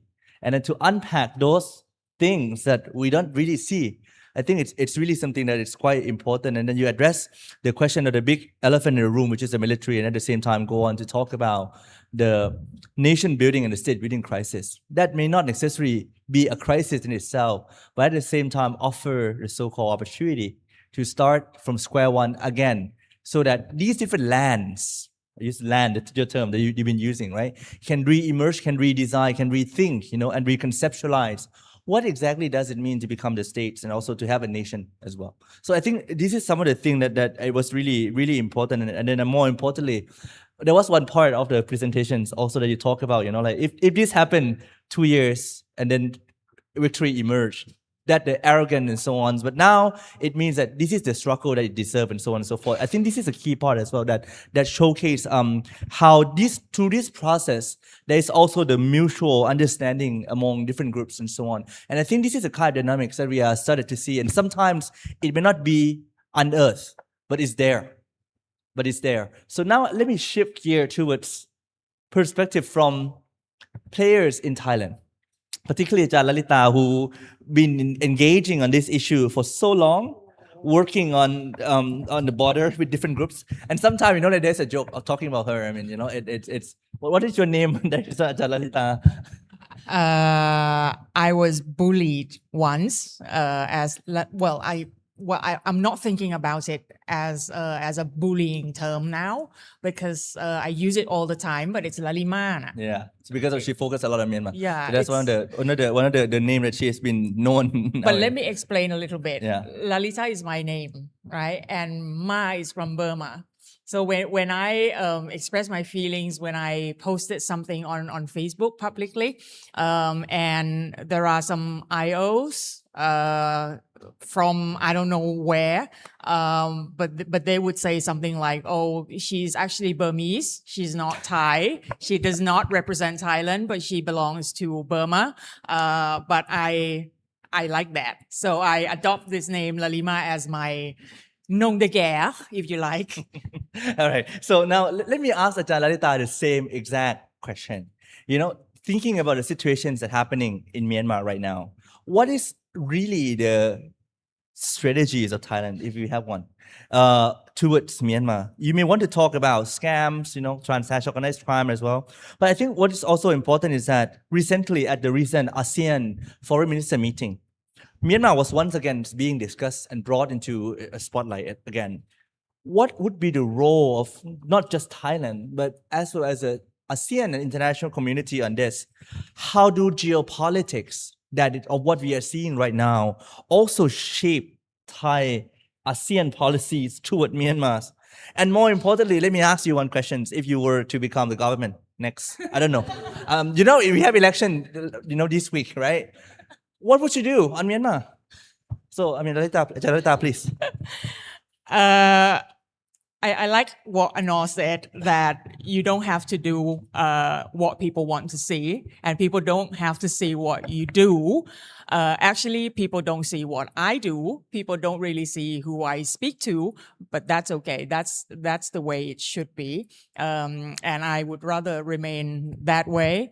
So many questions, really overwhelming questions. I'll just answer questions that I had already prepared. But the audience could raise more questions if you want. But I have a few more points that I like to make because I am the only, Ajahn Ning will say some other things, right? But I'm going to talk about Thai diplomacy and Thailand's approach on Myanmar, if there is any. So I won't spend a lot of time on this. If I take too much time, just let me know. The bottom line, my main argument here is very, very simple. And I like the international community actually to give Thailand a bit more pressure, to give Thailand a bit more push, that you guys could do so much more. You guys can do so much. You have a lot of potentials here. Thailand does not really have any real inclusive strategy for Myanmar. And I could say that because I have been working with so many stakeholders from Thailand, from the military point of view, from the NSC, National Security Council point of view, to Thai MOFA and, NGOs, CSOs, or even EROs, EAOs from Myanmar and other groups of people, also from the opposition party side. And I like to put it very simple here. The Thai approach on Myanmar is simply an a la carte approach. I'm not sure if it makes sense to you, but when I say a la carte approach, just think about a bucket. Well, just think about yourself when you're wounded, right? When you're wounded here on your arm, you put a bandage here. When you're wounded again on your right arm, you put another bandage here. It's like you only fix something when there is a problem. I often say this word that there is no offensive strategy from the Thai side. I learn a lot from the military, so sometimes I use military terms, so apologize for that. So I think that this is a la carte approach. It's like you want to eat something and then you order it. It's not like you have a grand strategy or you have a big picture of what you want to do, how you want to deal with Myanmar. Okay, let me give you an example. Only in the last couple of weeks, since last year actually, we have seen so many narratives and we have seen so many developments from the Thai side. And this is, for me, very, very important. I've been speaking to Mr. Sihasak quite a bit, and I have seen the development of the Thai MOFA's thoughts on how to deal with the results of the elections in Myanmar. And we have all seen the latest development in Mr. Sihasak's interview yesterday, right? Yeah, but anyways, I'm not going to talk about that. He's coming tomorrow. Yeah, so if you want to meet him in person, you can stay tuned and come back to this beautiful place, Singdam Space, tomorrow. Well, that's another advertisement from me. Yeah, so my argument is very simple. There is no big picture here.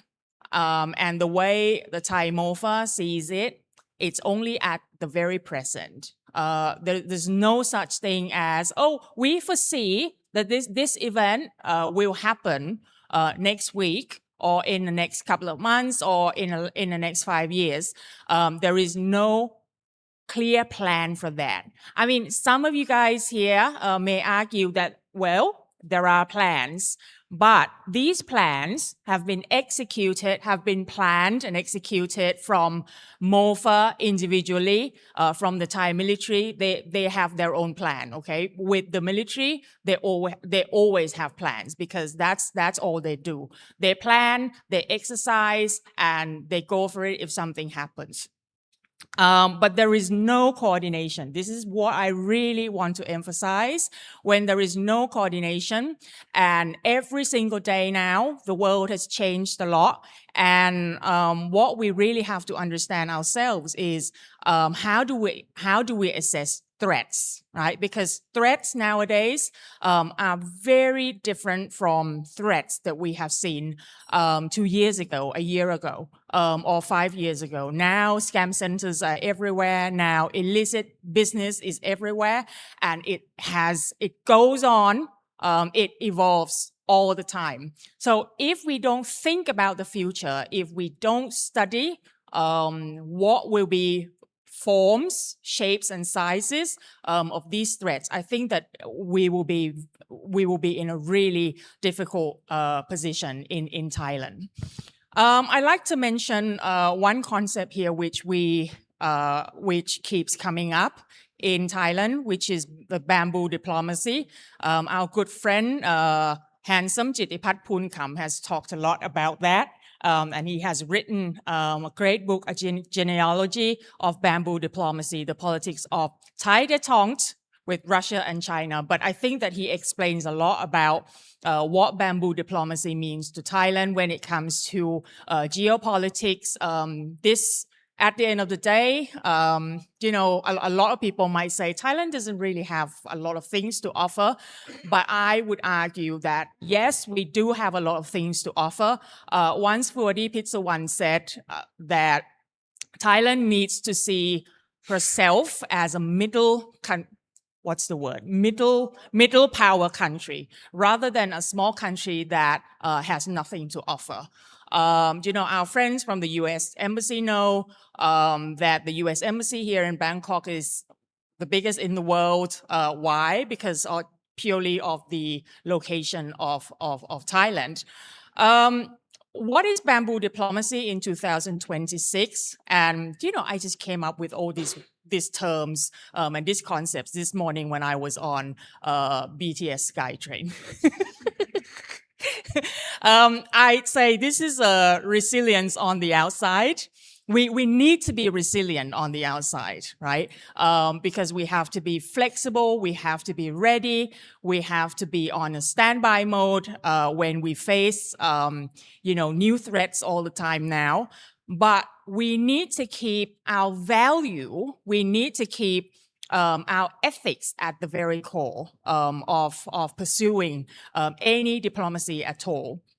And one thing that we need to take into consideration, and I find is extremely important when we talk about Myanmar, Thai-Myanmar relations, we talk about, oh, you know, Mr. Siyasak has gone to meet Mr. Min Aung Hlaing, blah, blah, blah. But I like to stress this issue, the fact that domestic politics in Thailand is very unstable. You know, in other countries, at least you would have a bit of an idea who would win the election, right? But in Thailand, he teases me all the time. We don't know. And even if we have heard, we have seen polls all the time these days, I simply don't know. A magic could just happen tomorrow. A magic could just happen on the night of the 8th of February. A lot of things could happen, right? So we don't know who's going to win.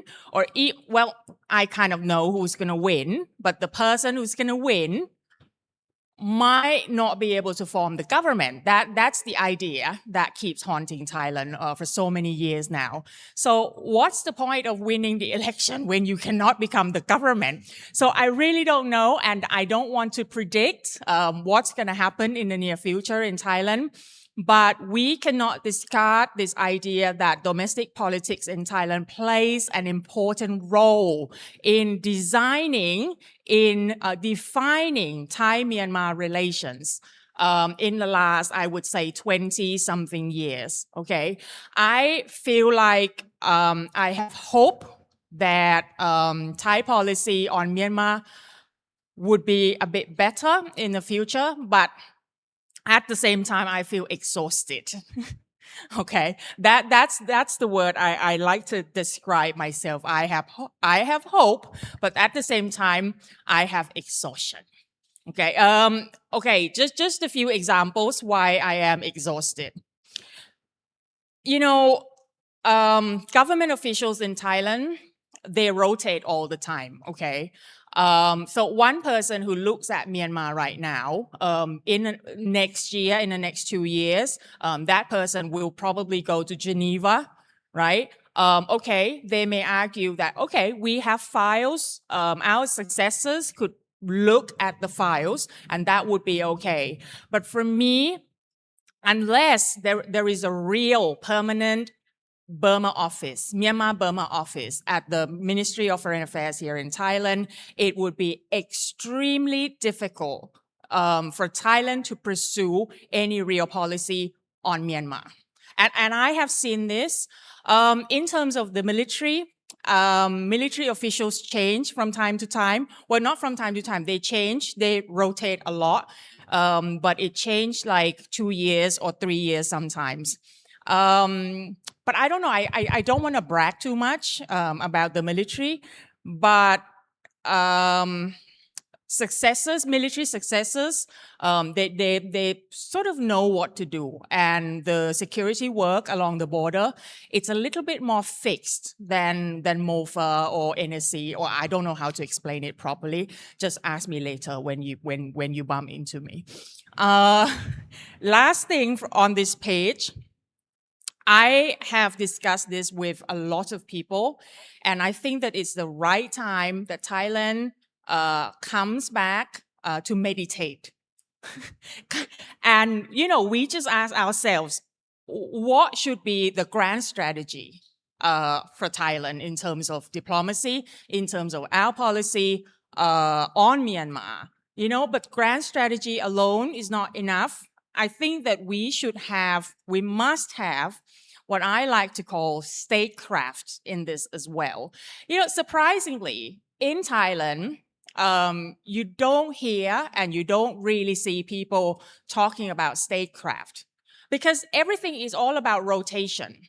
Everything is all about working in silos, MOI working their own way, MOFA working their own way, NSC, they have their own way, the military have their own way. And I have been talking to these people and they all complain about each other. So if you want to know how these people, these government officials complain about each other, you could ask me because I have talked to them all. If we combine grand strategy with statecraft, and I think somebody needs to push Thailand for that. Okay, to be clear, if you need a clear-cut policy from Thailand, Thailand is not really going to do it. Somebody needs to kick Thailand's ass for that. Okay. Once we have a good strategy, once we have what we call a good policy, solid, right? A policy that sits in the middle, right? And every ministry, every state entity follows that policy, follows that same line of argument. Then we would have a strong security policy inside and out. I forgot about this stick. One thing that has restricted the movements of Thailand into the international arena when it comes to Myanmar is the dilemma of the G2G. Now, if you ask somebody from NSC, if you ask somebody from MOFA, well, what would you do with the Karens along the border? What would you do with these scammers crossing the border into Masot, right? They would say, well, if those scammers were sort of victim scammers, if they were rescued by KNU, wow, that would be a big right? If they were rescued, if they were sent back to Thailand by BGF or DKBA, not a problem. But with KNU, that's a big problem, okay? I argue that since early 2000s, Thailand sticks with the G2G approach, where Yangon and then Naypyidaw has always been the focal point of Thailand's diplomacy. Okay, and I could kind of explain this probably because of our business interests in Myanmar nowadays. We have large companies like, I don't have to name them, I don't want to be sued, but you know who they are. You know that Thailand actually has a lot of business investment in Myanmar, especially when it comes to the energy sector, when it comes to oil, gas, and whatnot. Thailand's western border is, now this is what I want to really want to discuss. Thailand's western border is mostly inhabited by our non-state friends. We have our Karen friends, Karenni, Mon, a bit of Burma, a bit of Shan, not a bit, a lot. Ajahn Ning would be angry with me if I say a bit of Shan because she's pro-Shan. Okay, we have lots of EROs and EAOs in Thailand. And please do not deny this. Please do not be a hypocrite by saying that, oh, you know, we don't really know about them. We don't want to learn about them because they're only EROs and because they do not represent the state of Myanmar. Okay, if you go to Mesot, if you know Mesot as much as I do, wow, I brag too much. If you know Mesot, okay, if you know even Chiang Mai, you go to Bang Khae or Phra Khanong here in Bangkok, you would know that everywhere you go, especially in Mesot and in Chiang Mai, you would bump into these people. You know, who knows? When you walk in the market, you would bump into, in Mae Hong Son, you would bump into the chairman of KNPP. If you walk in Chiang Mai, you probably bump into an NUG minister. You know, please do not lie to yourselves. Please stay true to yourself that Thailand houses a lot of resistance people from Myanmar. Okay? This country has I really don't want to be patriotic or patronizing here, but please, I feel like Thailand has given a lot of opportunities from migrant workers here. I know there's so many dodgy things. I know that there are so many bad things, but let's face it. We have 6 or 7 million Myanmar people of all classes, of all ethnicities in this country, right? So you just cannot deny the role, the active role, and the active, sort of underground diplomacy that this country has been playing for Myanmar. We also have house Burma resistance groups, whether you like this or not, Naypyidaw, but we have house Burma resistance groups here in Thailand. So is it time to rethink the borderlands for global/local governance? I think so. I think that we have left behind. I mean, we are so late in thinking about this, and I really hope that your boss could do that, yeah? Very, very soon. He's coming here tomorrow, yeah? Okay, just be very quickly because he wants to fire me already. I want to talk a little bit about ASEAN and its limits on Myanmar. I argue that there is no ASEAN way on Myanmar. Every country has their own way. Every country has their own agenda. So these days, because ASEAN hasn't I wouldn't say that ASEAN has done a lot, okay, but it's not enough. So there are increasingly more interventions from international actors like China, the US, etc. Right now, we are dealing with a country with centuple. I just figured out that this word exists in the world, centuple. It's from multiple, you know, but cent is 100. So more than 100 players or hundreds of players with their own identity, belief, and their own agenda within Myanmar and outside of Myanmar. I think that we need special treatment for Myanmar because this is a country that is different from any other countries in the world that I have known. And Myanmar poses challenges to conventional diplomatic protocols, right? I have seen so many countries in ASEAN since Laos, Cambodia, Malaysia, and now the Philippines. They try to do a lot of things, right? But then at the end of the day, let's face it, they gave up. And because their ASEAN chairmanship expires within a year. So there's not a lot of things that they could do.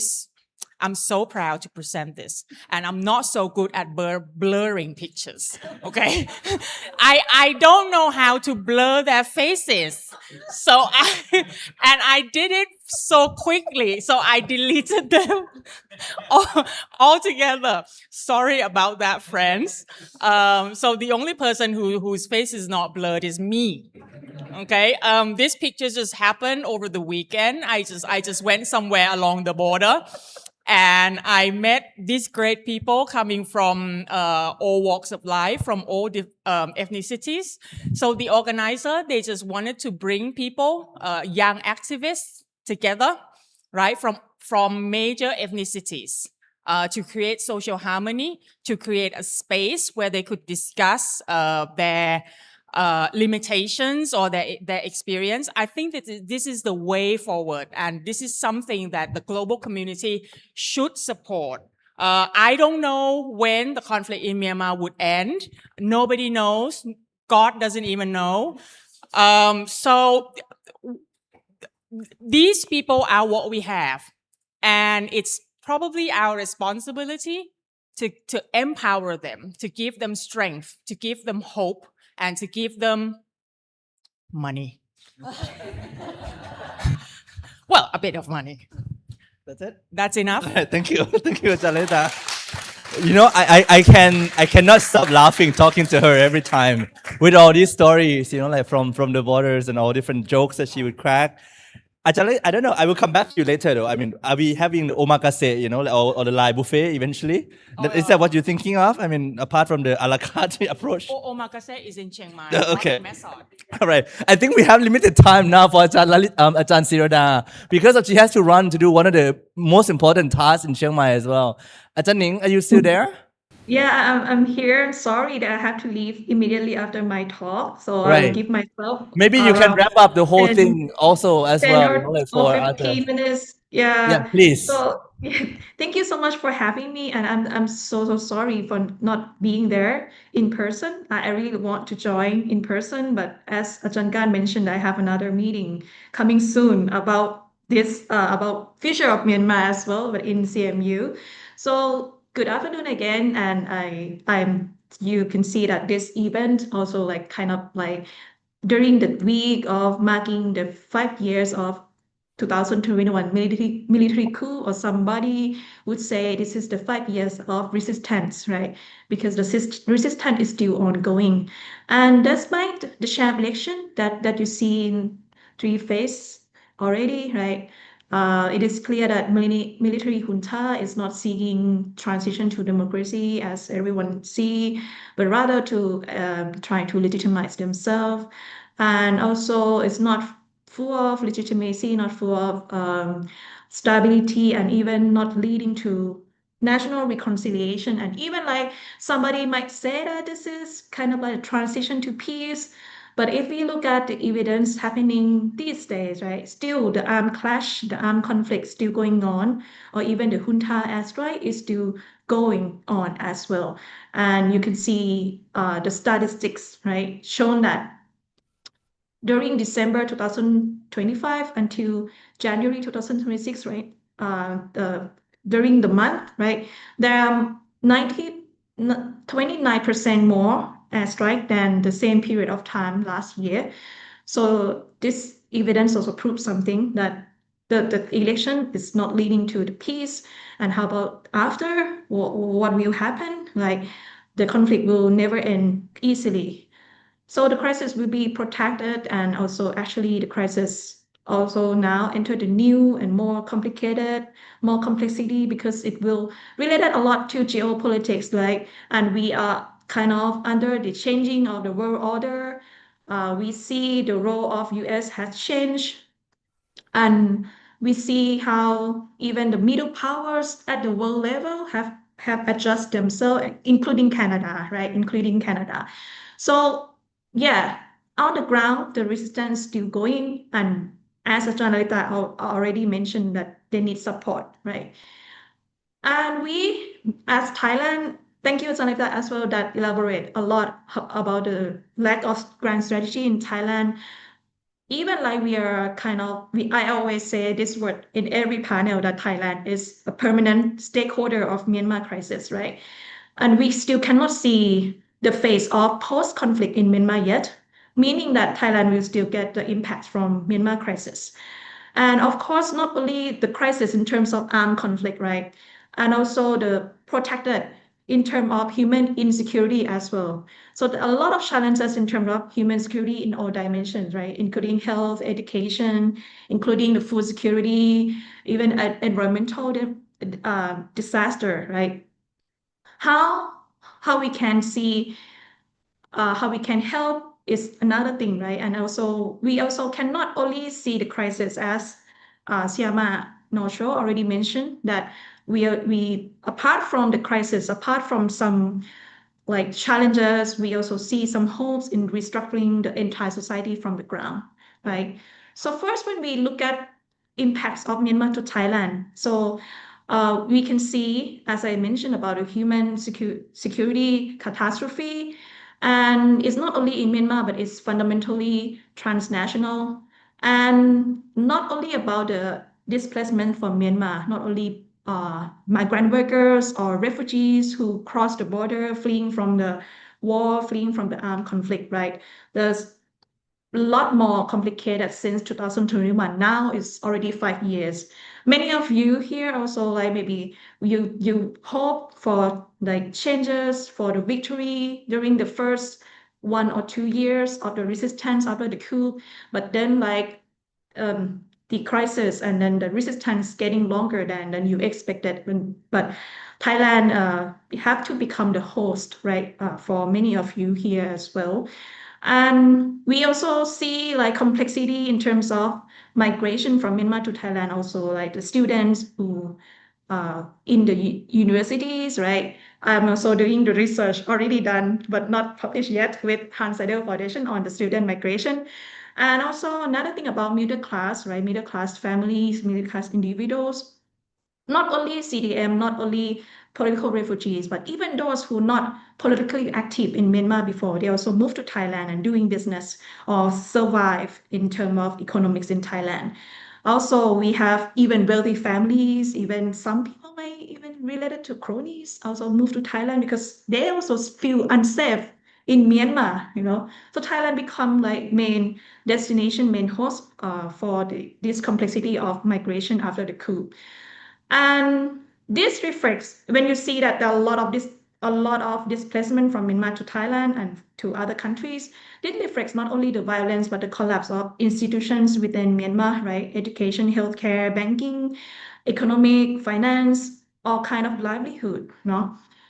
But not all people who are displaced that can be survive um, and live in Thailand with dignity, right? Many of them, majority of them, like, have come to Thailand without document, without legal status. They're still like institutional invisibility in Thailand, and they have to face everyday precarity, especially in Mae Sot. No? Many of them in Mae Sot, and now we start to see also, of course, in Chiang Mai, in Bangkok, and they have to face also like the discrimination in Thai society or even the ultra nationalism happening in Thailand right now, right? And target undocumented migrant and even targeted the policies in Thailand that Thai government and Thai government agency and us here want to kind of like enhance the human security of displaced Myanmar people in Thailand also. This kind of policy also get attacked by the ultra-nationalism in Thailand as well. And apart from displacement, like we also facing the public health challenges in Myanmar, not only along the border, but also even within Myanmar. No? You can see the public health system in Myanmar being collapsed as well. Medical professionals, medical personnel being unable to perform their own duties, and they have to flee political persecution, many of them part of CDMers. And nationwide conflict also making public health services unstable, right? Unable to operate normally. And the war itself, the armed clashes itself cause a lot of injuries and make people lack of access to public health, right? And lead to also the food security and increasing risks of illness. Also, mental health problem is increasing a lot after the coup. And the health facility become targets of attacks and military operations. Also, if we look at the border directly adjunct to Thailand, we also see like the communicable disease. We see how people in need of public help, and then Thailand, thanks to like a lot of local public authorities along the border, that they understand the situation and they try to help, they try to accommodate the crisis, because they also think about humanitarian concern plus the security in terms of health security that Thailand have to maintain. So those in the border, they are very doing so hard to kind of like to provide public health in this way. And also like the coup itself, right? If there's no coup, there's no armed clashes along the border, of course, the local Thai authority along the border, they're willing to help in terms of going inside Myanmar and then do some kind of prevention, right? The disease prevention. But because the war is still happening, so it's hard to do some kind of transnational collaboration in terms of public health.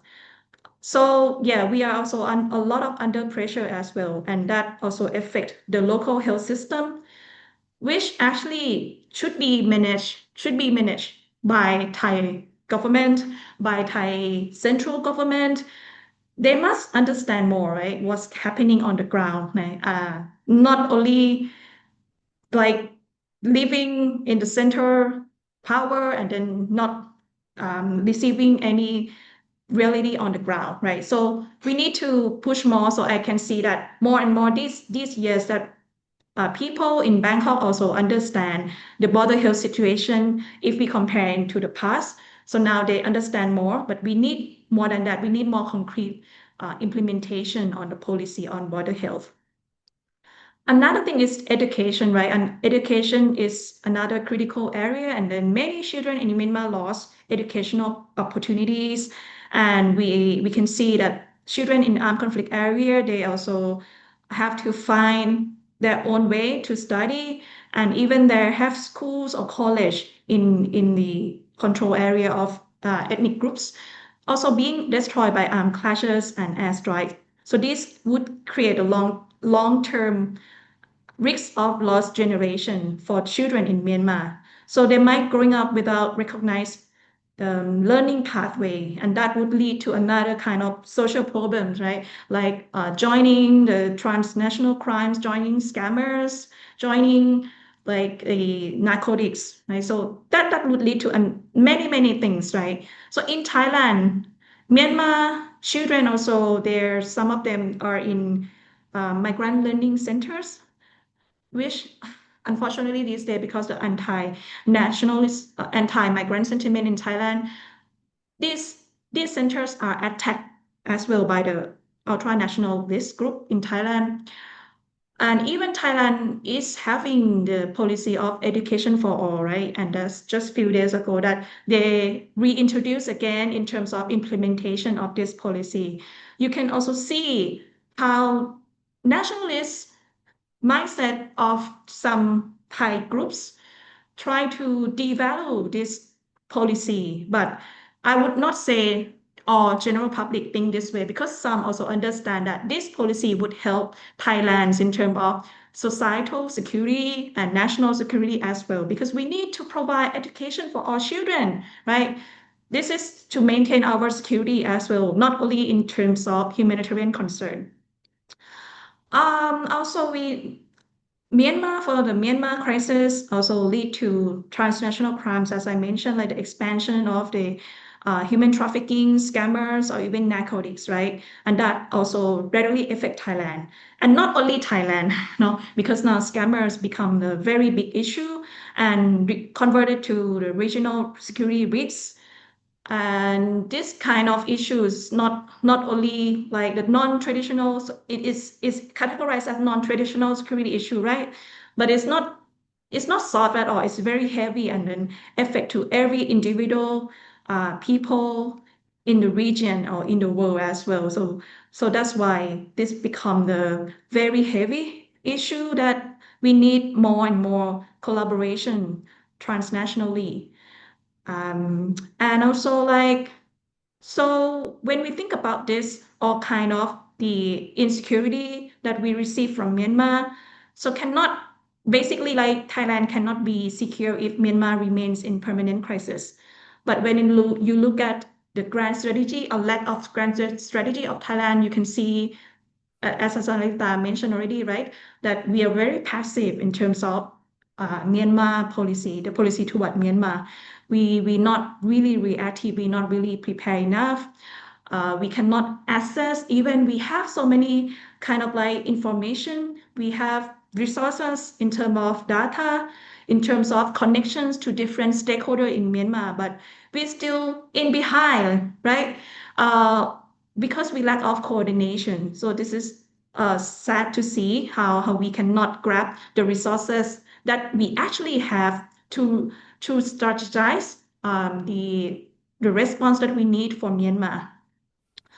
So yeah, this is what I think that we need to think further, and we need more coordination.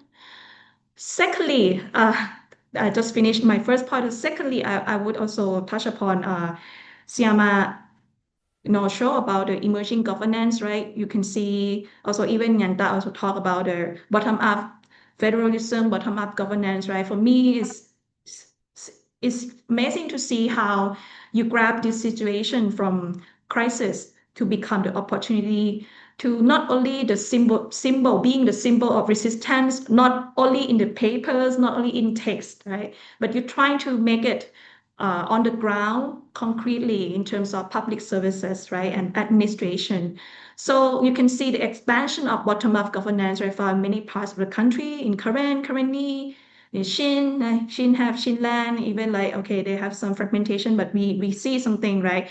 And fragmentation is everywhere though, but we see the concrete administration, right, in Kachin as well, right, part of Shan, right, northern Shan, and Arakan, also even the Burma heartland in Anya area as well. So it's not simply the resistance structure, but it's more like what's going on the ground. And this is the heart of the state building of Myanmar. And I think like all the groups, even they're not still not unified yet. So that debatable as well, that how we really need them to unify, and what kind of structure that we want, right? But anyway, this is the future of Myanmar, right? It's the futures, one of the futures of Myanmar. And then like we need to see and have the new imagination of the politics in Myanmar to see the new kind of state building, not only to give the power only to Naypyidaw or only to certain groups of elite people in Myanmar, but we have to think more in terms of expand our political imagination. And especially for Thailand, it's hard for Thai people to think because we are a very unified state, right? We have to have more imagination on that as well. And I think it's very important for us to support this kind of emerging governance. And that would also help in terms of transnational crimes and also humanitarian assistance, and even exchanging the information and data to create the proper and strategic foreign policy to Myanmar as well. But we have to also think about, in terms of emerging governance, we have to be aware, right? To not really, I think Drama Nosho also mentioned already about the good governance, right? So we have to understand that emerging governance maybe it's not all governance that being good governance, right? We have to be aware that as well. So how we can push or enhance the agenda for all the governance to be good governance enough, so that they will not kind of like being in the militarism or authoritarian practices. We have to make sure that these governance enhance human security, because this is the benefit for them, benefit for people, and benefit for Thailand as well. And also we have to make sure about inclusivity, because to be honest, I see some governance, emerging governance in Myanmar. I will not say which ethnic, but they have some kind of like obsessed a lot in terms of ethno-nationalism. So they have to be really careful on that, because in Myanmar, they're very ethnically diverse, even in state level, even in the ethnic control area level. So yeah, this new model of emerging governance have to make sure about inclusivity as well. And also in the terms of rule of law, right? We can see, of course, like cordially under KNU administration, they try to make it civilian facing bureaucracy and also have the proper laws, right, as well as IEC. But we have to make sure that this kind of models are being repeatedly practiced in other areas as well. So yeah, because my time is limited, I'm so sorry, but thank you so much for opportunity for me to speak today. Thank you. Thank you อาจารย์ศิรดาครับ ค่ะ she has to do something important in Chiang Mai, and I won't reveal yet what she is going to be doing. I just sort of know, but that would be a very important initiative coming up, based at Chiang Mai universities, and I think that would be one of the strengthened futures of Myanmar as well. So Ajahn Seda, I wish you all the best as well. Now let me come back to our speakers real quick before I turn to the floor, and I will also invite speaker from the previous session, Kai and the team, to be here as well for the Q&A after this. But before we go there, Ajahn Lalita, Nashro, and then also Yanta, anything you want to pick up or discuss at all first? Before we go to the Q&A, anything specifically you want to pick up on anything? Oh, you can if you want quickly. Okay, Nasho, please. Yeah. Yanta, you want anything? Oh, okay, please. Hello. Thank you. I would like to say a little bit about the role of international community. So, yeah, after the coup, there are two common words I usually hear from the international community. One is, oh, there's no military solution. There's only, political solution. So that's one thing. And then the other one is, oh, the solution must come from within. You Myanmar people, the Myanmar people has to find the solution.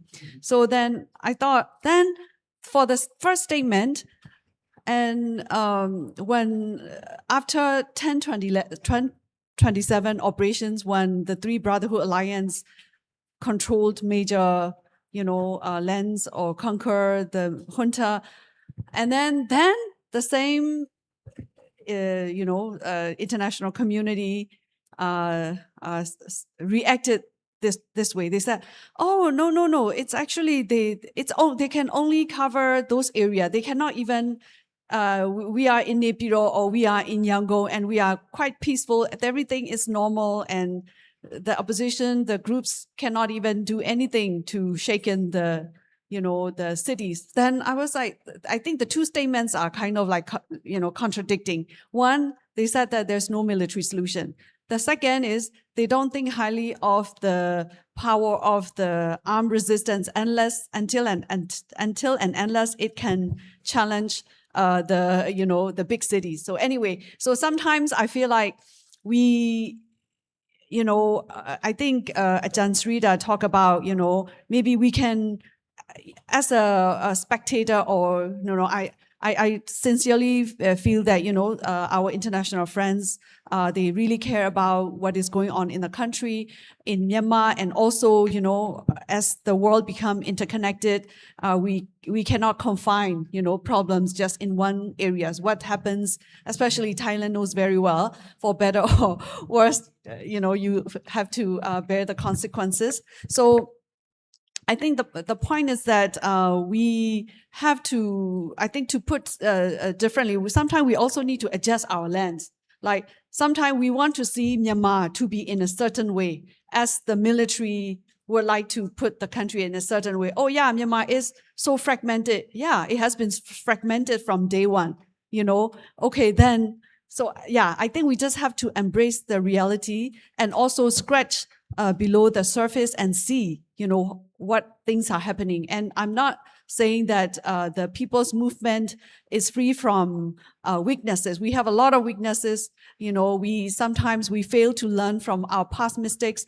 We have all types of prejudice and things like that. But I think we have to overcome it. And somebody also asked me, people also ask me, oh, the military is very united. How come you guys are very divided?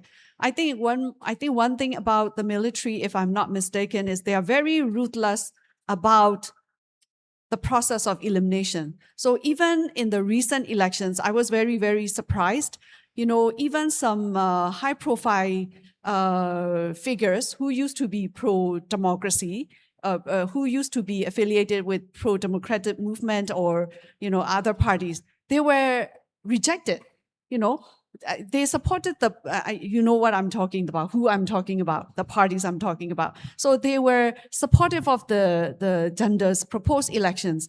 But I was so surprised, just before the elections, their roles, their parties, their plan to contest in the elections were rejected. So that's how they, bring unity within the military. So I don't think that it is in line with, our values and norms. I'm afraid that will become the norms for our society. I think another thing is for ASEAN 5-point roadmap, and I think it's very generic. It's almost hard to say no to this, right? Because, oh yeah, for kids going to school is good. Yeah, it's good. Who will deny it? So when I look at all 5-point consensus, it's so generic. You can say no. But I think the thing is, calls the cessation of violence, then what are we going to do to stop the violence? With all the, support the military is getting. I think one big comment I have to give for the ASEAN 5-point consensus is, it's good because I cannot say it's bad because it's so generic, right? But I think it doesn't use any carrots at all. So I read all not all. I tried to read the official statements from the ASEAN, whether Malaysia or previous chairs that have put out, and very, very diplomatic terms, right? They don't challenge. So I'm not saying that you should pressure. You should pressure, but I think ASEAN or even Thailand, I think they probably didn't realize that they have the leverage. They really have the leverage, I believe. They don't need to even use one single bullet. I'm saying in literal terms. There are a lot of diplomatic pressure, other things that they can use it. I feel like they're not using it. So I think the ASEAN 5-point consensus, I think there's no elements of sticks in the implementation, only carrots, all very diplomatic, beautiful words, things like that. So I think that one needs to be explored.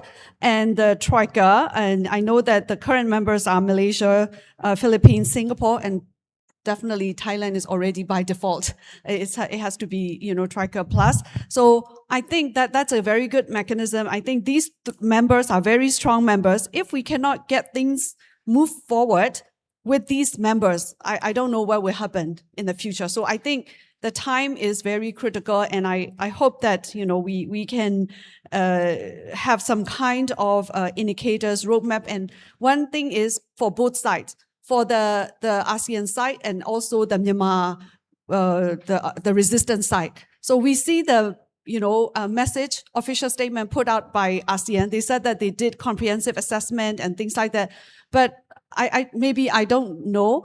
I tried to look it up online. I don't see the assessment. I don't know how they analyze, how they measure success. So that's for my comment. I'm not privy to those information. And that's for my comments on the ASEAN side. From the movement side too, my friends, sorry, I don't mean to offend my friends who've been going to Malaysia or Indonesia, or now they will be going to Philippines. But after that, I don't know what they talk to the international communities on behalf of the people. And even, I have access to my friends, and it's not something that the people have to ask, okay, what did you study? What did you talk? I think it is their duty to tell the people. So I think this is something that I would like to make comments for our opposition movement. And then people ask, okay, will there be solutions for Myanmar? Or, I think there is a solution if we want. So I think I have comments on two things. One is bystander and one is spectator. I think for spectator, even if you are just analyzing a study, I think it's good, because sometimes people who are out in the field, they don't have time to take a step back and analyze. So it's really helpful. But if you analyze or if you are watching, I think also need to adjust the lens. If you don't adjust the lens, I think sometimes it's not it's not going to be helpful to bring about the results. I think for the bystander, people might say that, yeah, there are, a strong opposition movement, but how about there are still some groups that are bystander? I think some of those bystanders are under pressure, so they are under fear, so I understand. But some of them they're just looking at, okay, nobody rewards you, even if you sacrifice your life, to go against the dictatorship and bringing down. So I think the international has a very critical role to play to make some decisive action so that we can bring those bystanders on the people's side. And the last one is I don't want to limit on the G2G, but just to complement, I think the realities on the ground is changing. So if we just stick to G2G, there will be a lot of limitations. So whether you talk about tackling a scam issue or human trafficking or environmental challenges that we are facing, as neighbors. So I just want to conclude with, two things. One is just to quote a very famous quote by, the late Chinese leader, whether a cat is black or white as long as it catches mice. So yeah, I think we need to, the challenges are real, if you think that, it's only only if, the Myanmar authority catches a scammer, that means it's official. If other groups catches scammers, it's not official, but the scammer is already right in front of you, killing you. So I think that is something that we need to re-examine. And last point is that, yes, now we are facing a lot of geopolitical challenges. And before that American withdrawal, the Chinese, can people say that the Chinese think that the pro-democratic movement is pro-American? And then American also, they were helping, Myanmar because just to counter China. So I think that kind of approach doesn't work either. So I think that I would like to say in 99% confidence that Myanmar's people aspiration for freedom. I'm not saying what ideology, freedom from oppression and freedom to have their own self-determination, to build a peaceful future is organic. It's not coerced or is not influenced by any big power. So I think there is a genuine desire to be free. Thanks. Thank you very much. I think I'm gonna go on to give the floor to the participants. But before that, I will invite Kyan and the research team to join us here up front. I will move over there to the podium to moderate the Q&A now. Maybe other in the team as well, please. And I will collect questions in multiple rounds. Please. The first question is here. Assistant Professor Nisha, retired. We have heard a lot about problems, which is useful for understanding situation. My question to the panels, I would like the panel to provide some kind of their own idea about what should be done on the Thai side, or what should be done in terms of Thai government policy to deal with the people of Myanmar who have crossed over the border to Thailand. So what should we do, and what should the policy of the Thai government be so we can assist the people of Myanmar? The second one might be direct to Dr. Dun. She mentioned that, what is the solidifying factor or the unification factor that might lead to the unification of Myanmar? There must be some kind of factors that can bring people together. So those are my two questions. Thank you very much. Maybe I collect a few more at the same time. Anyone else who would like to raise a question? Please raise your hand. Yeah, you can ask and also have a comment as well, please. Right. Good afternoon. My name is Wana Suksri Bunampai. I'm a president of New Foundation Global Collaboration. However, I used to work in ASEAN. I was the permanent in the coordinating office for ASEAN Humanitarian Task Force in Yangon for over 15 months. This is the first place in Thailand I ever came to say things about Myanmar officially. Some questions that challenging, but that would give a room for everyone to think and write it down, if you may, will. First of all, well, Einstein mentioned that if you keep doing the same things, you want the difference. That's insanity. Myanmar, there was a protest in 1988, 8888, for what? 24 years until we have an election. That is 2012. And in order to have that happen again, that kind of thing, you might have to counter Einstein say by doing the same thing so that you could have the same result. Okay, so I'm gonna give a little bit of dots. All right, you may wanna write if you're students. Dot 1, ASEAN operation in Myanmar. We have ASEAN running TCG tripartite core group in 2008 to 2010. And that includes government of Myanmar, ASEAN, 10-country bloc, and the United Nations. And that happened because there was a factor, and there was Cyclone Nagis hitting in May 2008. Okay. Okay. Dot 2, you can write it down. If you are a football fan or soccer fan, you used to watch Belgium best performance in 2018 World Cup. Please go Google search on that. You will find some answer. There are 5 extraordinary team members that help pushing things happening in 2012, whether you believe it or not. Okay. Dot number 3, 2012 elections. Okay. And that coincides between the administration that ruled for 8 years, 2008 to 2016. And you may remember who was the president. Of course, Obama. That's dot 3 and dot 4, right? Dot 3 is 2012 election. And dot 4 is the Obama administration. And then came to 2017 to 2021 with Trump. Okay, so I'm gonna stop here. So back to dot 1, we had to leave in 2010 because they planned to have election in 2012. So we had to wrap up by July 2010. I was there until 2009, almost the end, because there was almost nothing we could do. Basically, just take the salary, wrapping up operation. And so during my 15 months, I'm sharing the real experience that the head is Deputy of Foreign Affairs. His name is Mr. Jodu. You might write it down.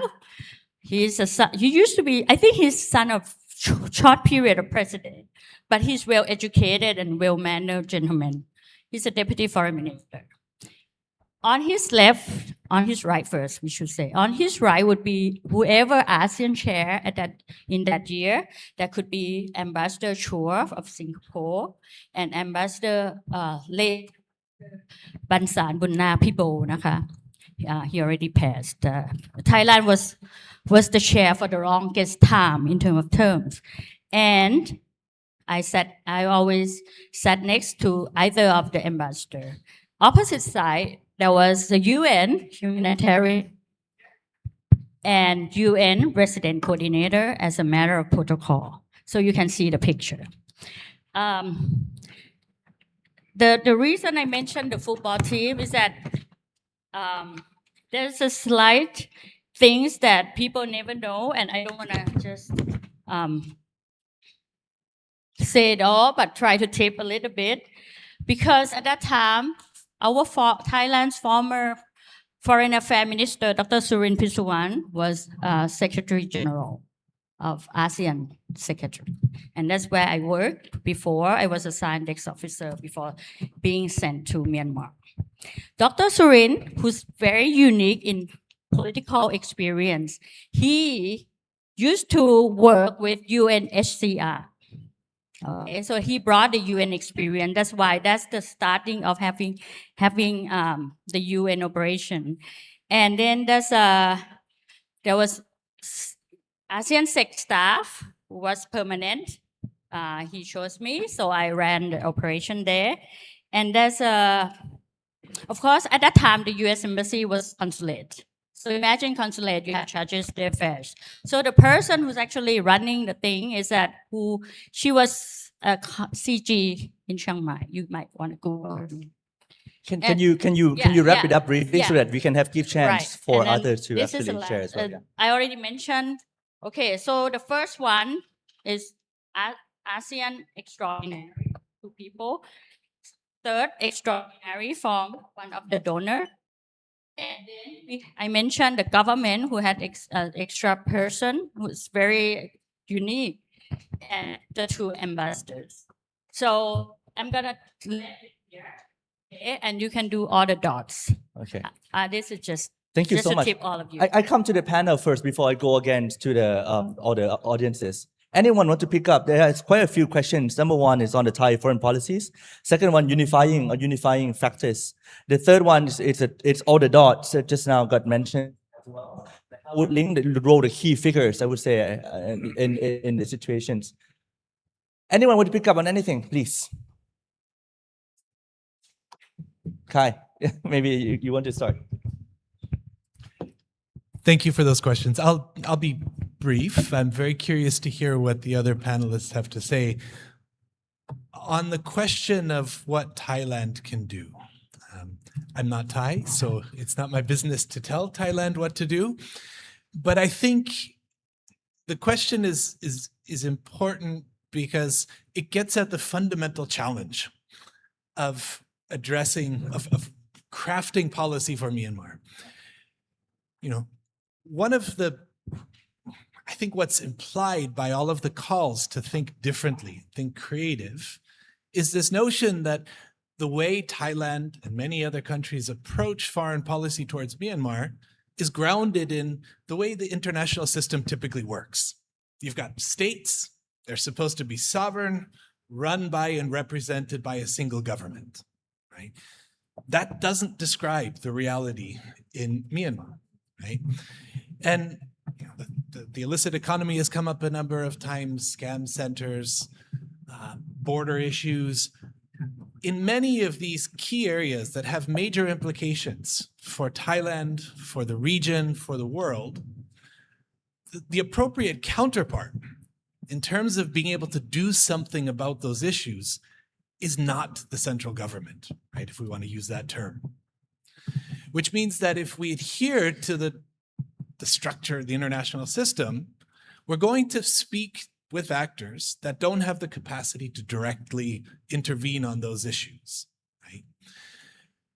So I don't know what the right policy is, but it certainly is necessary as a precondition for finding the right policies to recognize that Myanmar is not like other states in the world at the moment, right? And that its government does not function in the way that counterparts in many other in every other country, essentially, with the exception of maybe 2 or 3 function. That's really key. Very quickly on the what can unify the side. We saw a really unique moment in the aftermath of the 2021 coup, where I think we can say that the collective disappointment at having had the future robbed from the people and the hatred that generated towards the military was very unifying. But it's unifying in a negative sense. What we don't want, what we don't like. Right? I think the real challenge in creating a durable unifying factor is finding a positive there. Not what we don't want and what we don't like, but what is it that brings us together. Right? And that's been very challenging. I think that's an area where it is helpful to have a group, an individual who can articulate a common vision. And I don't think we've heard that. Right? Yanta, please. Thank you, Khan. I mean, those are very, very good questions. I think, and maybe a little bit building on what Kai has just put forward, what could bring Myanmar together, right? This idea that Myanmar needs to be unified. And some of the other speakers have spoken about how since its founding, since independence even, Myanmar has always been stressed at the seams. And whatever the historical reasons and the consequences, I think if we think about what the actual problems it is that we're trying to solve, maybe this can help. First and foremost, the kind of military-led authoritarianism that you see in the country over much of its post-independence history is at the heart of the failure for other kinds of institutions to develop, for the highly extractive nature built around membership in the officer class and the military, in the corruption, in the rent-seeking, and then in this idea of violence as a means to pacify and address any kind of opposition. None of which has worked, right? I think the problem today, after 5 years since the coup, this is a military that has less of a monopoly on the means of violence than at any point in its own history in the country. Which means going forward, how we get there is one thing, but the conclusions that need to be drawn are the following. Myanmar needs to become comfortable with the concept of self-determination. Self-determination, I think, gets framed quite antagonistically by the military, by successive central administrations, governments, military or otherwise, right? And what is at the heart of so much of the fissure in the country is ultimately best pacified by allowing the rights of its many peoples to have a say and to have a stake in how they are governed, how they are ruled. Self-determination does not automatically mean or have to mean fragmentation, balkanization, secession, right? And the further split of the country. Actually, it's about accommodating the fact that if you do not have at the center the means, the reach, and the ability, then you must give. And if anything, these past 5 years have only made that much clearer.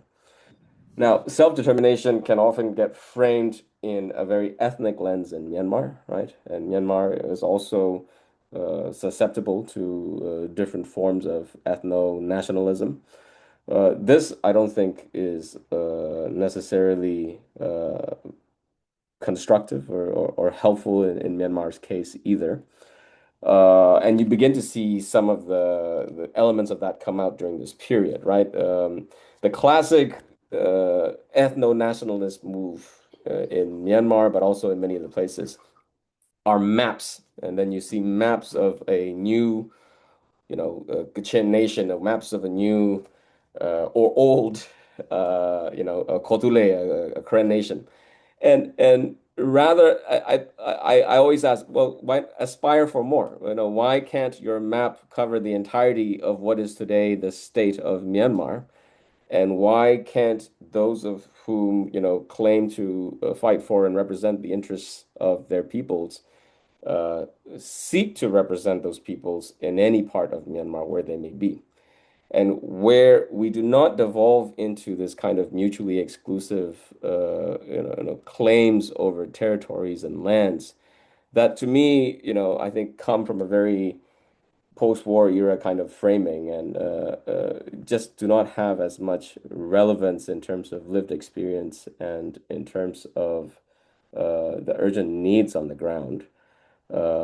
If you can claim to represent your peoples in all of Myanmar, please do so, right? And then there needs to be a a match in terms of the willingness at the center to allow for that claim as well. So you need to open up that space to keep Myanmar together. I think that is realistically the only way. It does not mean the fragmentation of Myanmar. Again, I want to emphasize, because historically that's how it keeps getting framed, especially by the military.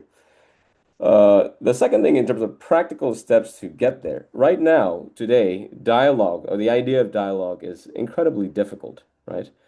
Nobody is ready to allow for the fact that at some point dialogue might become necessary. And that might change, right? Dialogue begins to become more acceptable when the alternatives, and the alternatives being, sort of a pure military domination of one side over the other, become less plausible, and we may begin to see that shift. But the problem is there also needs to be credible leadership on all sides in taking some kind of process forward. And at the moment, with the military, with the Naypyidaw regime, let's put it that way, after the sham elections, as I mentioned earlier in my portion, we still do not have a clear sense of who will be where. And in Myanmar, in the Myanmar context, we always say, actually, it doesn't matter. It's going to be the same guys anyway, and that's true. That's generally true. Nevertheless, there are very varied degrees of difference, right, in terms of who is more credible or legitimate than others. And for sure, the current commander-in-chief is not a credible actor, is not a legitimate front face, right? And I think that needs to be accepted by the international community. On the side of the resistance, we've talked about the many challenges and the many progress we've made in bringing different actors together, but the challenges are still there, right? And the sense that of having some kind of unified front, we hope to see progress made through some of the new mechanisms and sort of emergent bodies being discussed. But at the moment, it's very hard to say whether there's a single platform that can account for, it doesn't have to be all, but most of the key resistance actors. Because otherwise, the alternative becomes what has historically been the case, which is a series of highly suboptimal, bilateral, informal ceasefires with the military, where they're very material, sort of hard concessions either way, but not real, political dialogue and the kind of accommodating of that very first point I made, self-determination and the ability to rightfully, oversee a polity and economy as part of a Myanmar union, right? And for the resistance, I think the pressure is on the resistance, if not on anything else, on this one thing. Can they come together and speak at least to some kind of common set of positions and interests when it comes to what they seek in terms of a deeper political transformation in the country? Because otherwise, they are also at risk of being channeled into these very brittle bilateral deals. I'll stop there. All right, thank you, Yanta. I think we have time for one perhaps last question. Any burning questions that you would like to raise? Please, we have the hands up there.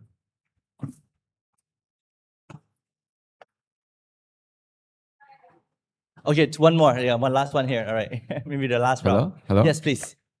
As someone from Thai student or in the civil society space, do you have any recommendations for how we can contribute to building a better future in Myanmar? Okay, and then right here, maybe one last questions over here.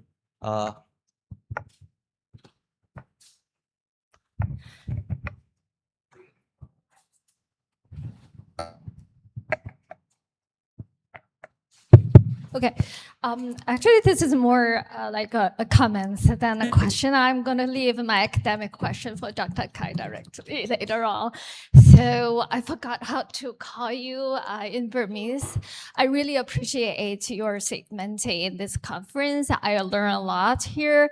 And I want, in response to your latest comments regarding the black and white cats catching mice, I appreciate that you raised that point because I'm personally, I'm Chinese citizen, although I carry a US degree in political science, and I was educated here at Chula for my master education.